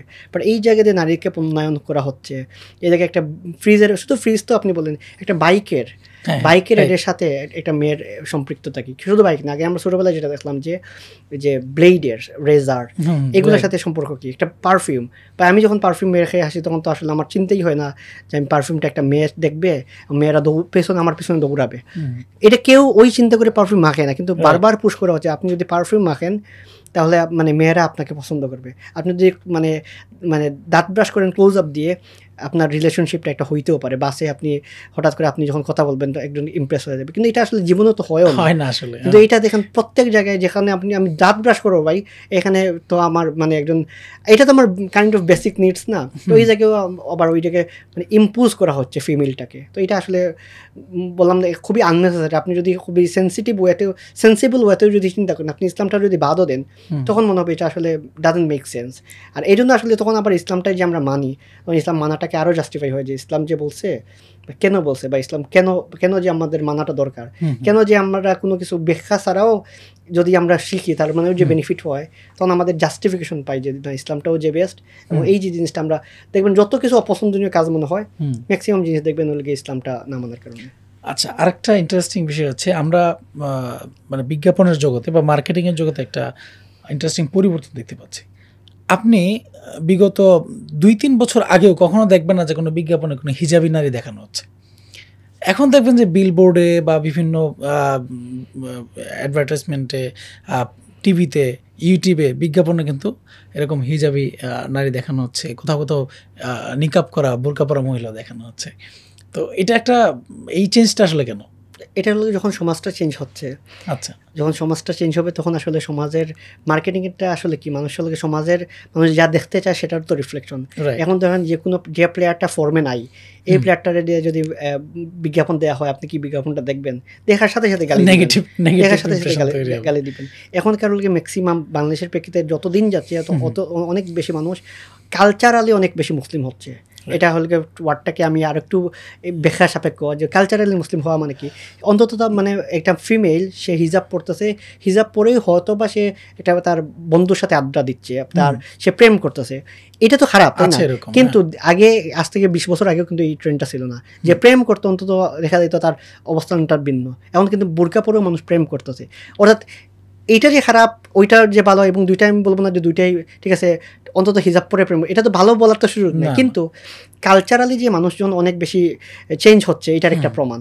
সে তার হয়তো বা তার ভেতরকার যে চেঞ্জটা হয়তো হয় নাই, কিন্তু কালচারালি সে আসলে চেঞ্জ হচ্ছে এবং পুরো সমাজটাই চেঞ্জ হচ্ছে। আগে দেখেন এখন বলা হয় না যে ঢাকা ভার্সিটি মাদ্রাসা হয়ে যাচ্ছে, মানে আগে তো এরকম ছিল না। আগে আমরা যে 70s-এর ছবি দেখি, 60s-এর ছবি দেখি, মানে স্লিভলেস ব্লাউজ পরা, তারপর হলো গিয়ে ছেলেরা অন্য লেভেলের। কিন্তু এখন তো আপনি ঢাকা ভার্সিটির 10টা ছবি দেখেন, 10টার মধ্যে অন্তত 3জন হুজুর দেখবেন, 2জন নিকাবি দেখবেন, একজন হিজাবি দেখবেন, একজন পাঞ্জাবি দেখবেন, হয়তো বা ওই যে আগের যে একটা পোস্ট যেটা বলা হচ্ছে ওইটা আপনি নাই। তার মানে সমাজটা যে কত ওয়েতে চেঞ্জ হচ্ছে। এখন মানুষ যে অন্তত আমি বললাম যে প্রথমত মানুষ যে খুব যে ইসলামের দিকে আসতেছে এটাও যে সত্য, ঠিক তেমনি মানুষ এখনকার মানুষ অনেক বেশি কালচারালি মুসলিম আইডেন্টিটিটা এটাকে ওন করতেছে, এবং এটা বাংলাদেশের ডমিনেন্ট কালচারটা হয়ে যাচ্ছে, যেটা অন্তত আগে ছিল না। আপনি দেখেন পাকিস্তানের ক্ষেত্রে দেখেন, পাকিস্তানের আপনি যদি কোনো ড্রামা দেখেন বা কোনো যদি বিজ্ঞাপনও দেখেন, দেখবেন ওইখানের বিজ্ঞাপনটাতে অন্তত মেয়েদের মাথায় অন্তত কাপড় থাকে, বাংলাদেশে এটা নাই। পাকিস্তান কালচারালি কিন্তু অনেক রিচ, মানে মুসলিম কালচারালি, বাট বাংলাদেশটা কিন্তু এটা আগে ছিল না। এখন দিন শেষে কথার বটম লাইনটা এরকম যে বাংলাদেশ দিন দিন পাকিস্তানের মতোই হয়ে যাচ্ছে। আচ্ছা, আরেকটা বিষয় হচ্ছে ওই যে আমরা যদি দেখি যে কেন নারীরা হিজাব পরা নারী বেশি আসলে ক্যাম্পাসে ইউনিভার্সিটিগুলোতে, এটা একটা অবজারভেশন, সেটা হচ্ছে যে একসময় যারা পড়াশোনা করতো আসলে তারা তখন সো কল্ড একটা উচ্চ শিক্ষিত ফ্যামিলির মেয়েরাই আসলে পড়াশোনা করতো, কিন্তু যারা মধ্যবিত্ত, যারা বিশেষ করে যারা ধর্মীয়ভাবে যারা একটু কনজারভেটিভ ছিল, এরা কিন্তু তাদের নারীদেরকে বিশেষ করে কখনোই ইউনিভার্সিটিতে পাঠাতো না। যে কারণে আমরা দেখি যে এখন এই রিপ্রেজেন্টেটিভটা আসতেছে। আসলে আমরা দেখি যে বিভিন্ন সমাজের ধর্মীয় ফ্যামিলি থেকে, আলেমদের থেকে, ইমামদের মেয়েরাও ইউনিভার্সিটি পড়তেছে, তারাও কিন্তু এখন দেখা যায় যে এই মানে এই কালচারটাকে তারা ইউনিভার্সিটি পর্যন্ত নিয়ে আসছে। আমরা কিন্তু ওইভাবে দেখতে পারি। এক্স্যাক্টলি। তো এটা গেল। আরেকটা বিষয় আমার মনে হয় যে দেখবেন, একটা তো হলো রিসিপশনে বসা নারীরা, আরও কিছু বিষয় যেখানে আসলে নারী থাকেই, আর বিমানে যারা করে সহযোগিতা করে, আমরা বিমান বালা বলি বা যে এরকম, অথবা এয়ার হোস্টেস যারা আছে, এরকম কিছু জায়গায় তো একবারে ফিক্সড থাকবেই। আরেকটা বিষয় হচ্ছে আমরা ইদানিং যে অনলাইন মার্কেটিং দেখি, সেখানে যে কল সার্ভিস যেটা আছে, যে বিভিন্ন জায়গায় আমি যেমন ধরেন যে স্বপ্ন দেখে আমি কেনাকাটা করছি, তো তাদের এখান থেকে মাঝে মধ্যে আমি কেনাকাটা করি না, অনেকদিন আমাকে ফোন দিয়ে দেখা যায় কোনো একজন নারী, অথবা ধরেন যে আপনি কোয়ান্টাম ফাউন্ডেশনের ব্লাড দেন, আপনি রক্তদাতা, সেখান থেকেও ফোন দেয় একজন নারী। তো এরকম ফোন দেওয়ার ক্ষেত্রে এই নারীদের কণ্ঠটা কিন্তু বেশি শোনা যায়। এটাকে সেই একই কথা।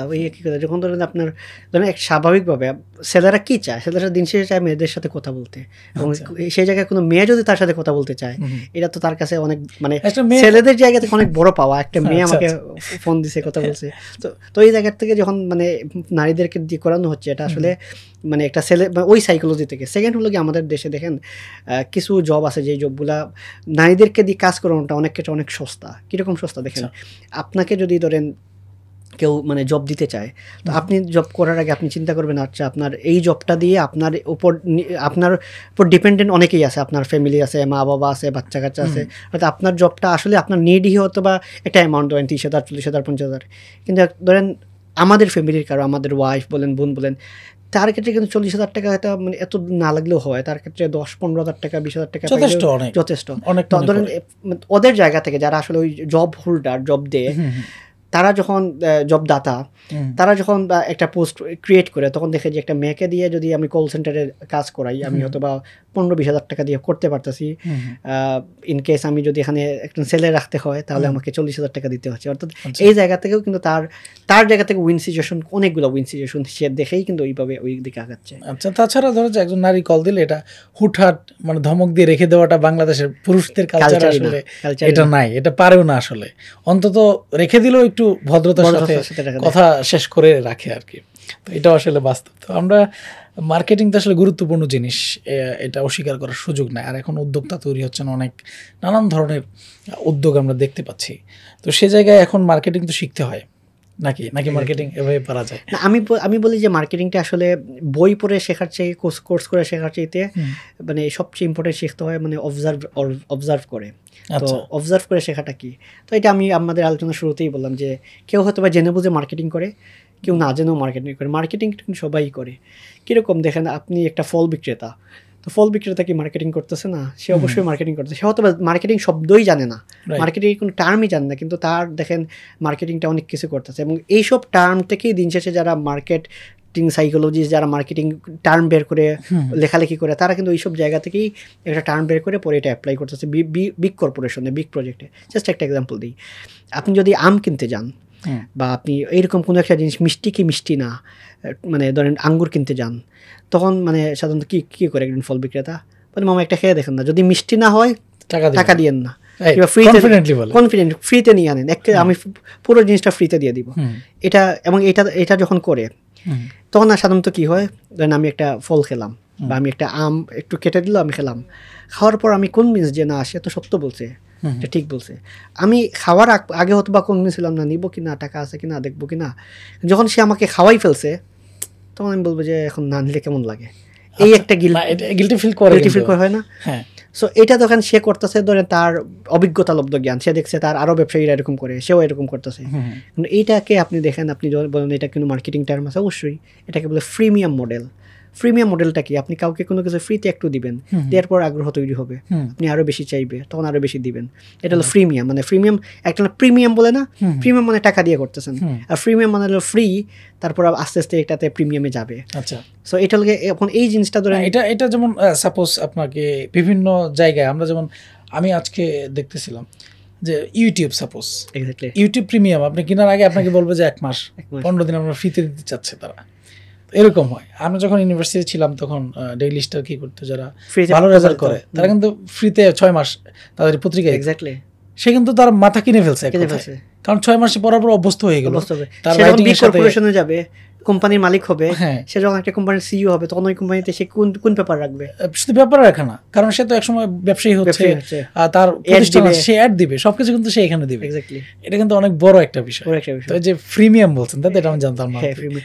ওরা লোকে ধরে এই যে ফল বিক্রেতা, সেও তো হয়তো সে মার্কেটিং জানে না, বা জানে, তাকে জিজ্ঞেস করুন ভাই আপনি প্রিমিয়াম কি জানেন, সে বলে ভাই প্রিমিয়ামটাকে, কিন্তু সে সারা জীবন প্রিমিয়াম যে জানে তার চাইতে বেশি অ্যাপ্লাই করতেছে।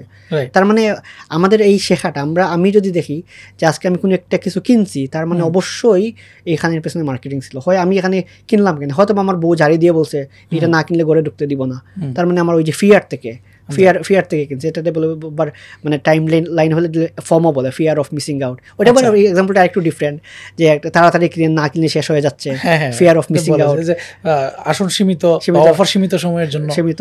এটা লোকে ওই যে রাস্তার পাশে দেখবেন ডাব বিক্রি করতেছে, এরাও বলে যে আজকের জন্য শুধুমাত্র এই অফার, কালকে আসলে আর পাবেন না। তারপরে সে আবার এই যে টেকনিকটা ফলো করে, সেটা বলে FOMO, fear of missing out, আপনি আজকে না আনলে মিস করে ফেলতেছেন। তো এরা কিন্তু যখন আপনি এইসব জিনিস দেখবেন, দেখার পর অবজার্ভ করবেন, আচ্ছা এইটার মার্কেটিং সাইকোলজিটা কি, এটা যে আমি এইটা দেখে যে আমি কিনতেছি, এটা কেন কিনতেছি, এইটা হলো প্রথম যখন নিজের এই অভিজ্ঞতালব্ধ জায়গা থেকে শিখবেন, তখন আসলে এই লার্নিংটা অনেক ইম্প্যাক্টফুল হবে। আপনি তখন অ্যাপ্লাই করা শিখবেন। আর যখন শুধু বই থেকে শিখবেন, আচ্ছা মার্কেটিং মুখস্থ করবেন, টার্ম শিখবেন, অ্যাপ্লিকেশন তো বইয়ে পড়বেন।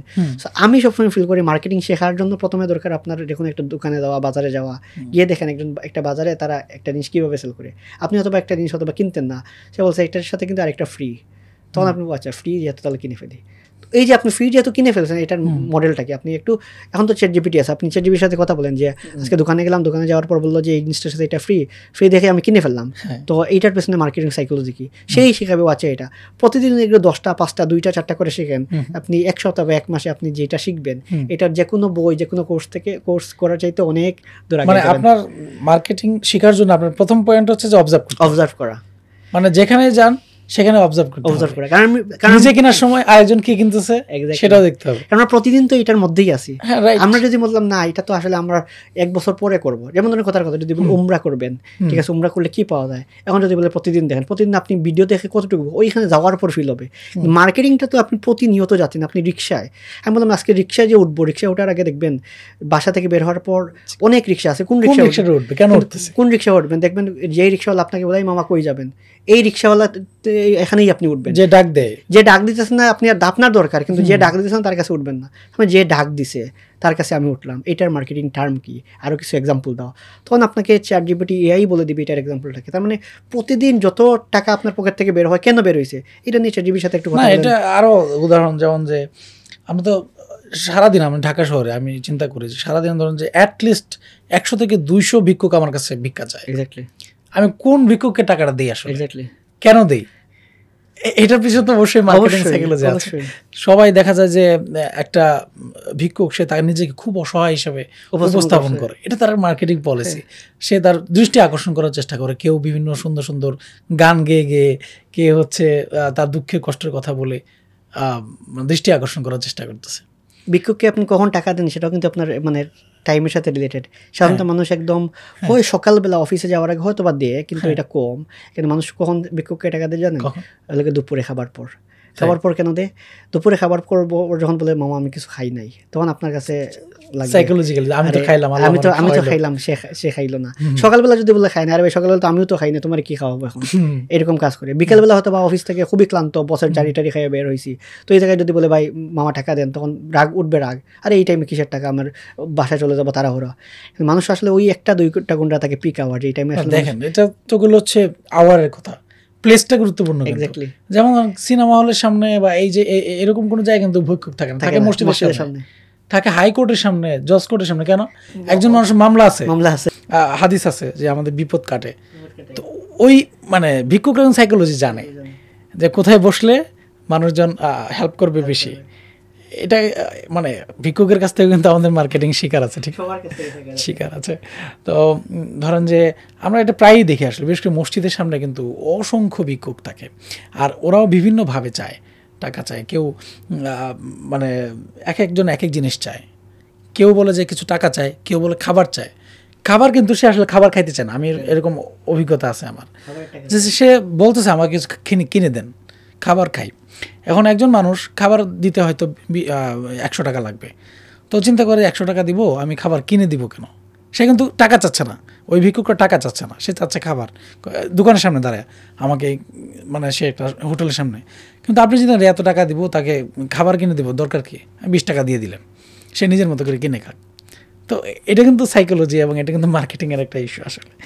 তো তাছাড়া ইদানিং আমরা যেটা দেখি, আপনি খেয়াল করছেন কিনা, সেটা হচ্ছে যে সবজির দোকান, ওরা এখন আর মানে আগের মতো মুখে কিছু বলে না, ওরা যে ছোট্ট মাইক হচ্ছে এখানে রেকর্ড করা যায়, ওরা ওই রেকর্ড ছেড়ে দেয় যে আলু 10 টাকা 20 টাকা কেজি, মরিচ 50 টাকা কেজি, এরকম বলতেছে। আবার আমি দেখলাম যে সেম জিনিস একটু পরে দিয়ে চেঞ্জ হয়ে যায়, মূল্যের দাম মানে দামটা চেঞ্জ হয়ে যায়। কেন? দেখা যায় একই জিনিস ভালোগুলো শেষ হয়ে গেছে, তো দাম আর কমায় দেয় এই জিনিসটা রেকর্ড করে আবার ছেড়ে দিচ্ছে। তো এই যে কত ধরনের মার্কেটিং হচ্ছে। আর ভিক্ষুকরা এখন মুখে কিছু বলে না, তারা একটা মাইক্রোফোন এরকম রেকর্ড করে রাখছে, চলতেছে। তো আসলে নানান ধরনের জিনিসের শিকার আছে। তো কেউ যদি ফর্মালি মার্কেটিং শিখতে চায় আসলে, তো তারপরে তো আমরা দেখি, আমরা অবজার্ভ করবই, কিন্তু আমাদের একটা ফর্মাল একটা অ্যাপ্রোচ থাকে আসলে মার্কেটিং শেখার জন্য, এবং মানুষ এভাবে শিখতে চায়, গাইড পেতে চায় আসলে। তো সেই ক্ষেত্রে কী করতে পারে একজন মানুষ? আমি সবসময় বলি আসলে গিয়ে কোর্স করাটা কেন ইম্পর্টেন্ট। যখন আমি একটা বই লিখবো, ধরেন আমি আপনার সাথে এই যে আজকে আলোচনাটা করবো, এই আলোচনাটা যদি আমি বলতেন ভাই মানে এই প্রশ্ন আনসার দেন, আমি কিন্তু অনেক চিন্তা ভাবনা করে দিতাম, এটা কী হইতো না এটা বলা যাবে না, এটা একটু বলে দিই। কিন্তু বলার সময় কিন্তু আসলে আমি রাগ ডাক রাখি নাই, হয়তো যেটা বলার না সেটাও বলছি। সো মানুষ যখন কোর্স করে বা ক্লাস নেয় তখন আসলে সে অনেক কিছুই বলে, সেটা হয়তো বা লেখার সময় অনেক কিছু লিখতো না এগুলা। এবং এইটা অনেক এক্সপিরিয়েন্স, আমি কথার প্রসঙ্গে কিন্তু অনেক এক্সপিরিয়েন্স আসতেছে। ভিক্ষুকের এক্সাম্পলটা আসবে এটা তো আমি চিন্তাই তো করি না, আপনি ভিক্ষুকের এক্সাম্পলটা নিয়ে আসলেন। তো এই ক্ষেত্রে হলে সবচেয়ে ইম্পর্টেন্ট হলো গিয়ে কোর্স করা, এবং এই জন্য আমি সবসময় মনে করি যে সবার আগে ফ্রি কোর্স করতে হবে। এখন বলবেন যে ভাই কোর্স তো পেইড করা দরকার, বা আপনাদের কোর্স আছে কিনা, আমি বলবো না ভাই, আসলে আমার কাজ তো আপনাকে শেখানো বা শেখার জার্নিটাতে নিয়ে যাওয়া, আমার কাজ তো আপনার কাছে সেল করাটা না। কেন? কারণ আমি যখন একটা ফ্রি কোর্স এক সময় করি, তখন ওই কোর্সটা করার আগে ওরাও তো মার্কেটিং সাইকোলজি খুবই এক্সপার্ট, উনি বলার আগে বলছে, তো একটা ফ্রি কোর্স করার আগে আমাকে বললো যে আপনি 1 লাখ টাকা দিয়ে 1 কাপ কফি খাচ্ছেন, তো এই কফিটার দাম যদি 1 লাখ টাকা হয়, তো আপনি কি করবেন? মানে কফিটার প্রত্যেকটা ফুটা আপনি খাবেন, মানে আপনি লাস্ট ফুটা যেটা আছে ওইটাও আপনি দেখবেন এটা খাওয়া যায় কিনা। কিন্তু আপনি যদি সাধারণত নর্মালি 20 টাকার চা যদি হয় আমরা, বা 200 টাকার 1 কাপ কফি যদি খাই, তখন নিচে হয়তো বা কিছু অংশ থাকে বা একটু ঠান্ডা হয়ে গেছে বাদ দিই। যদি এটার দাম যদি $1000, 1 লাখ টাকা, 1,20,000 টাকা হয়, এটার প্রত্যেকটা ফুটাকে আমি বলবো এই 1 ফুটার দাম হতে পারে 100 টাকা, 200 টাকা হবে। মানে এটার ভ্যালুটা আমি কিন্তু ওই লেভেলের ভ্যালুটা দিব। সো ওনার কথা হলো কি, যখন আপনি 1 কাপ কফি যেটা 1 লাখ টাকা দিয়ে কিনছেন, সেটাকে যে ভ্যালু দিবেন, শেষ পর্যন্ত খাবেন, এই কোর্সটা আপনি সেই ভ্যালু দিয়ে করেন, তখন আপনি দেখবেন এই কোর্সটা শেষ না করা পর্যন্ত আপনি উঠতে মন চাইবে না। তখন প্রায় 4 ঘন্টার কোর্স, আমার লাইফের অনেক ইম্প্যাক্টফুল একটা কোর্স ছিল। তো এটা যখন করলাম, করার পর আসলে আমি অনেকগুলো কোর্স থেকে বেনিফিটেড হয়েছি, তার মধ্যে এটা ছিল অন্যতম একটা। জাস্ট কারণ কি, এই কোর্স করার আগে সাইকোলজিক্যাল ট্রেনিংটা আমার এমনভাবে হয়েছে নিতে পারছি। তো আমি বলবো যে মার্কেটিং বা কপিরাইটিং অনেকগুলো সাবজেক্ট আছে। মার্কেটিং এটা হলো কাইন্ড অফ একটা ইউনিভার্সিটির মতো, মানে এটা হলো এখানে অনেকগুলো ডিপার্টমেন্ট আছে। সো আপনি কোন টপিক নিয়ে কাজ করেন, যেমন আমার ইন্টারেস্টিং জায়গা হলো মার্কেটিং সাইকোলজি, কারো হতে পারে মানে ফেসবুকে অ্যাড রান করা, বুস্ট করা, কারো হতে পারে কপি রাইটিং যে লিখা। সো এরকম অনেকগুলো জায়গা আছে। তো আপনি আসলে কোন জায়গায় নিয়ে কাজ করতে চান সেইটার আগে আইডিয়া নিশ্চিত করেন। এখন বললাম না, এখন ChatGPT ফ্রিতেও যদি আপনি কিছু একটু ব্রেইনস্টর্মিং করেন, সে আপনাকে গাইড করবে কী করবেন। এরপর আপনি যান একটা কোর্স এই টপিকে সার্চ দিন। এবং এই জন্য আমি আগে অনেক সময় বলছি, ইংলিশ শেখার কোনো বিকল্পই নাই। ইংলিশে আপনি শত শত হাজার হাজার কোর্স পাবেন, বাংলাতে আপনি পাবেনই না। সো আপনি ইংলিশ শেখাটা ইম্পর্টেন্ট। সেকেন্ড হলো যে কোনো জিনিস ডিপ লার্নিংয়ের জন্য ইংলিশ শিখতেই হবে। সো ইংলিশ তো আগে আমি ধরে নিচ্ছি আপনি জানেন। তো সেক্ষেত্রে আপনি একটা কোর্স যেটা করতে চান সেটা সার্চ দিন, ওই নামটা লেখা, marketing psychology, copy writing, how to boost, how to run ad, আপনি দেখবেন ওইটা পাবেন। তারপর হলো আপনি ইউটিউব অ্যালগোরিদমে যান, ওইটা যেটা অপশন আছে ওইখানে গিয়ে আপনি সার্চ দেন যেটা মোর দেন 20 মিনিটসের জিনিস, তখন আপনি অনেক কোর্স পাবেন। আপনি দেখবেন মোস্ট ভিউড, তার মানে এটা সবচেয়ে বেশি ফিল্টার করে যদি করে ফেলেন, তখন আপনি এই দুইটা জিনিস যদি করে ফেলেন, আপনি কয়েক ঘন্টার কোর্স পাবেন। আপনি সবচেয়ে বেশি মানুষ যেটা দেখছে অর্থাৎ এটা যা থেকে সবচেয়ে বেশি উপকৃত হয়েছে এটা পাবেন। অথবা কমেন্টগুলো পড়তে পারে, ভালো বেশি। এরকম করে যখন শুরু করবেন তখন আপনার লার্নিংটা ইজি হবে। এরপর আপনি বই পড়েন। আগে মানুষ বলতো বই পড়েন তারপরে কোর্স দেন, আমি বলবো আগে একটা ফ্রি কোর্স করেন, তারপর আগে অবজার্ভ করেন। হ্যাঁ, ব্যবসা করছেন আগে অবজার্ভ করেন, তারপর হলে মানে কোর্স করেন, এরপর লাগে আপনি বই টই পড়েন, এরপর বাকি তো সব কিছু তো আছে। এইখান থেকে আপনি গাইডলাইন পাবেন। এবং কোর্স করা মানে কি, আপনার ব্রেইন স্টর্মিংটা এমনভাবে হবে এটা আপনার আসলে 10টা বই পড়লেও হবে না। কারণ যে কোর্স করাচ্ছে সে তার মাথার মধ্যে কিন্তু 10টা, 50টা, 100টা বইয়ের নলেজটা কিন্তু সে আপনাকে ডেলিভার করতেছে। আর আপনি বই পড়তেছেন মানে একটা বইয়েরই নলেজ মোটামুটি এদিক সেদিক করতেছেন। তো এই জন্য আমার মনে হয় এই 2-3টা স্টেপে যদি ফলো করেন মার্কেটিং শেখার জন্য, নাম্বার 1 হলো গিয়ে অবজার্ভ করা, নাম্বার 2 হলো গিয়ে ফ্রি কোর্স করা, নাম্বার 3 হলো গিয়ে আবার বই পড়া। বইও আবার আপনি শত হাজার হাজার বই ফ্রি পাবেন, ওইগুলো করলেই এনাফ। এখন ওই যে যারা ব্যবসায়ী আছে তাদের সাথে সাক্ষাৎ করা, তাদের অভিজ্ঞতাগুলো শোনা, ওইটা ওই প্রথমটাতে অবজার্ভ করাতে। আচ্ছা, অবজার্ভে চলে গেল। ব্যবসায়ীরা কীভাবে বড় ব্যবসায়ী হলো তার গল্পটা শুনেন, যে বাংলাদেশের আকিজ কোম্পানি এত বড় কেমনে হইলো। সাক্ষাৎকার আছে, তাদের অনেক কিছুই আছে।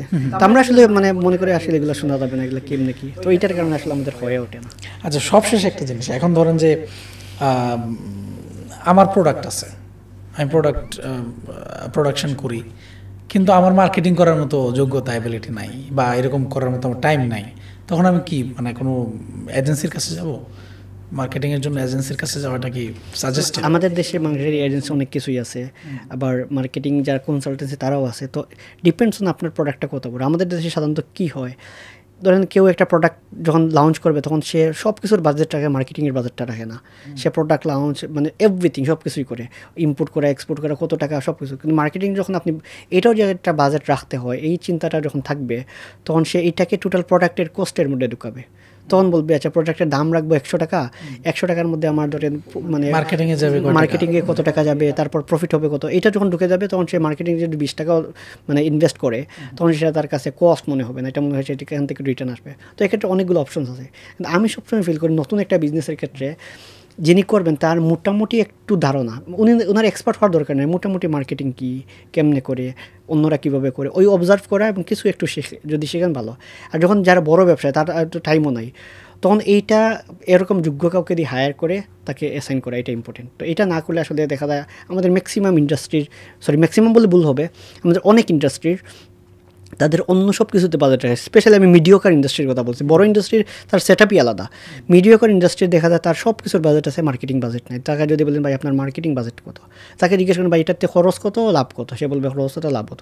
কিন্তু খরচ কত, লাভ কত এরকম তো হয় না।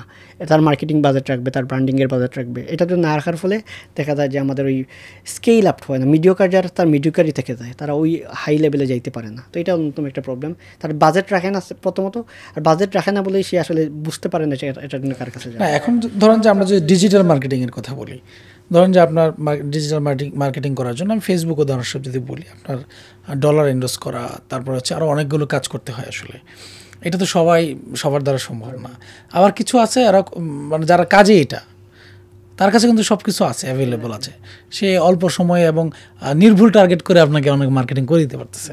সে জায়গা থেকে আমার মনে হয় যে কখনো কখনো ডিপেন্ডস অন দ্য ইন্ডাস্ট্রি যে সে কোন জিনিস বিক্রি করতে চাচ্ছে। এই জন্য যে আপনার যদি বাজেটটা ওই রকম থাকে তখন আপনি, বাজেটটা যদি কম থাকে তখন আপনি ইন্ডাস্ট্রির মানে এজেন্সির দ্বারস্থ হবেন, আর বাজেটটা যদি বেশি থাকে তখন আপনার নিজেরই টিম থাকবে।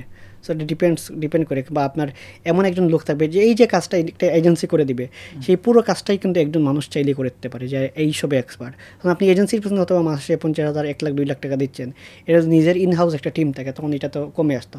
তো আপনার ইন্ডাস্ট্রিটা কত বড়, আপনার প্রোডাক্টটা কত বড়, এটা থেকে আসতেছে কত, আপনি রেগুলার এফোর্ড করার মতো টিম রাখতে পারবেন কিনা, সেইটা যদি না পারেন তাহলে তো এজেন্সি মডেলটাই তো বেস্ট মডেল। কিন্তু যদি রাখতে পারেন লং টার্ম যদি যাইতে চান তাহলে তো আপনার লোক রাখাতে হবে। তো সবশেষ আমি মার্কেটিংয়ের বাইরে গিয়ে আপনি যেহেতু ব্যবসা নিয়ে কাজ করছেন এবং ব্যক্তিগত জীবনও লেখালেখির ক্ষেত্রেও আপনি বেশ করে ইসলামিক অনেকগুলো বিষয় নিয়ে লেখালেখি করেন। আমরা জানি যে সাহাবীদের অর্থনৈতিক অবস্থা এগুলো নিয়ে আপনি পড়াশোনা করেছেন। তো অনেকেরই আমাদের একটু আরামপ্রিয়তা আছে যারা ব্যবসা করতে চায় না, রিস্ক নিতে চায় না। তো বিশেষ করে যুব সমাজের কাছে আপনার কোনো ধরনের বার্তা আছে কিনা যেটা আপনি দিতে চাচ্ছেন, বিশেষ করে মুসলিম যুব সমাজের কাছে যদি দেন? আমি মনে করি ম্যাক্সিমাম মানুষের আসলে যে রাস্তা দিয়ে সবাই যাচ্ছে সেই রাস্তা দিয়ে যাওয়া দরকার। এটা হয়তো বা আজ থেকে 5 বছর আগে হইলে যেটা জোশ ছিল তখন বলতাম যে না, আমাদেরকে চেঞ্জ হইতে হবে, সবাইকে এন্টারপ্রেনার হইতে হবে, মানে চাকরি করা যাবে না। কিন্তু এখন আমি রিয়েলাইজ করতাম না আসলে মানে সবাই যদি এন্টারপ্রেনার হয় তাহলে মানে ব্যবসাটা সামলাবে কারা। সো আসলে দিন শেষে এটাই সত্য যে 90% মানুষ হয়তো বা সমাজ যে ফ্লোতে যাচ্ছে সেই ফ্লোতেই যাবে। তার শুধু মুসলিম আইডেন্টিটিটা সব সময় রক্ষা করে চলা, যে আমি মুসলিম হিসাবে আমি একজন বিজনেসম্যান বা আমি একজন জব হোল্ডার, মুসলিম আইডেন্টিটিটাকে সামনে রেখে আমি জব করব, এটা তার নাম্বার 1 প্রায়োরিটি। সেকেন্ড হলো এর বাইরে 1%, 5%, 10% থাকবে যারা একটু ভিন্ন কিছু করবে। সো একটু ভিন্ন কিছু যারা করতে যাবে তাদের রাস্তাটা কিন্তু অনেক কঠিন। সো এই কঠিন রাস্তা পাড়ি দেওয়ার জন্য আসলে সবচেয়ে ইম্পর্টেন্ট যে জিনিসটা আমি মনে করি এটা তো আল্লাহর কাছে দোয়া করা, পড়াশোনা করা, এটা সব কিছুই ইম্পর্টেন্ট। পাশাপাশি রিসেন্ট টাইম আমার কাছে যে জিনিসটা মনে হচ্ছে সেটা হলো রিলেশনশিপটা মেনটেন করা। আপনি যদি ব্যবসা করতে চান আপনার ইন্ডাস্ট্রির সবচেয়ে বড় ব্যবসায়ীর কাছে যদি নাও যেতে চান, মিডিওকারি ব্যবসায়ীকে তার সাথে একটু রিলেশন ক্রিয়েট করা, ভিন্ন ইন্ডাস্ট্রির মানুষের সাথে রিলেশন ক্রিয়েট করা, তখন বুঝবেন যে ব্যবসাটা আসলে কতটা সহজ বা কতটা কঠিন, আপনাকে দিয়ে আসলে হবে কিনা। প্রত্যেকটা জিনিস অ্যানালিসিস করে যখন মাঠে নামবেন তখন আপনি হয় 90% হবেন অথবা 10% হবে। 90%ও যদি হয় এটা খারাপ না, সমাজে 90%টাই সবসময় এইরকম থাকবেই। বাট আপনি যদি 10% হইতে চান, ওইটার ক্যালিবারটা আপনার আছে কিনা সেটা যাচাই করে নেওয়াটা আমার জন্য সবচেয়ে বেস্ট। সম্মানিত দর্শক, আমাদের সাথে এতক্ষণ থাকার জন্য অসংখ্য ধন্যবাদ। আমরা এতক্ষণ কথা বলছিলাম মার্কেটিং সাইকোলজি এক্সপার্ট এবং লেখক আরিফুল ইসলাম ভাইয়ের সাথে।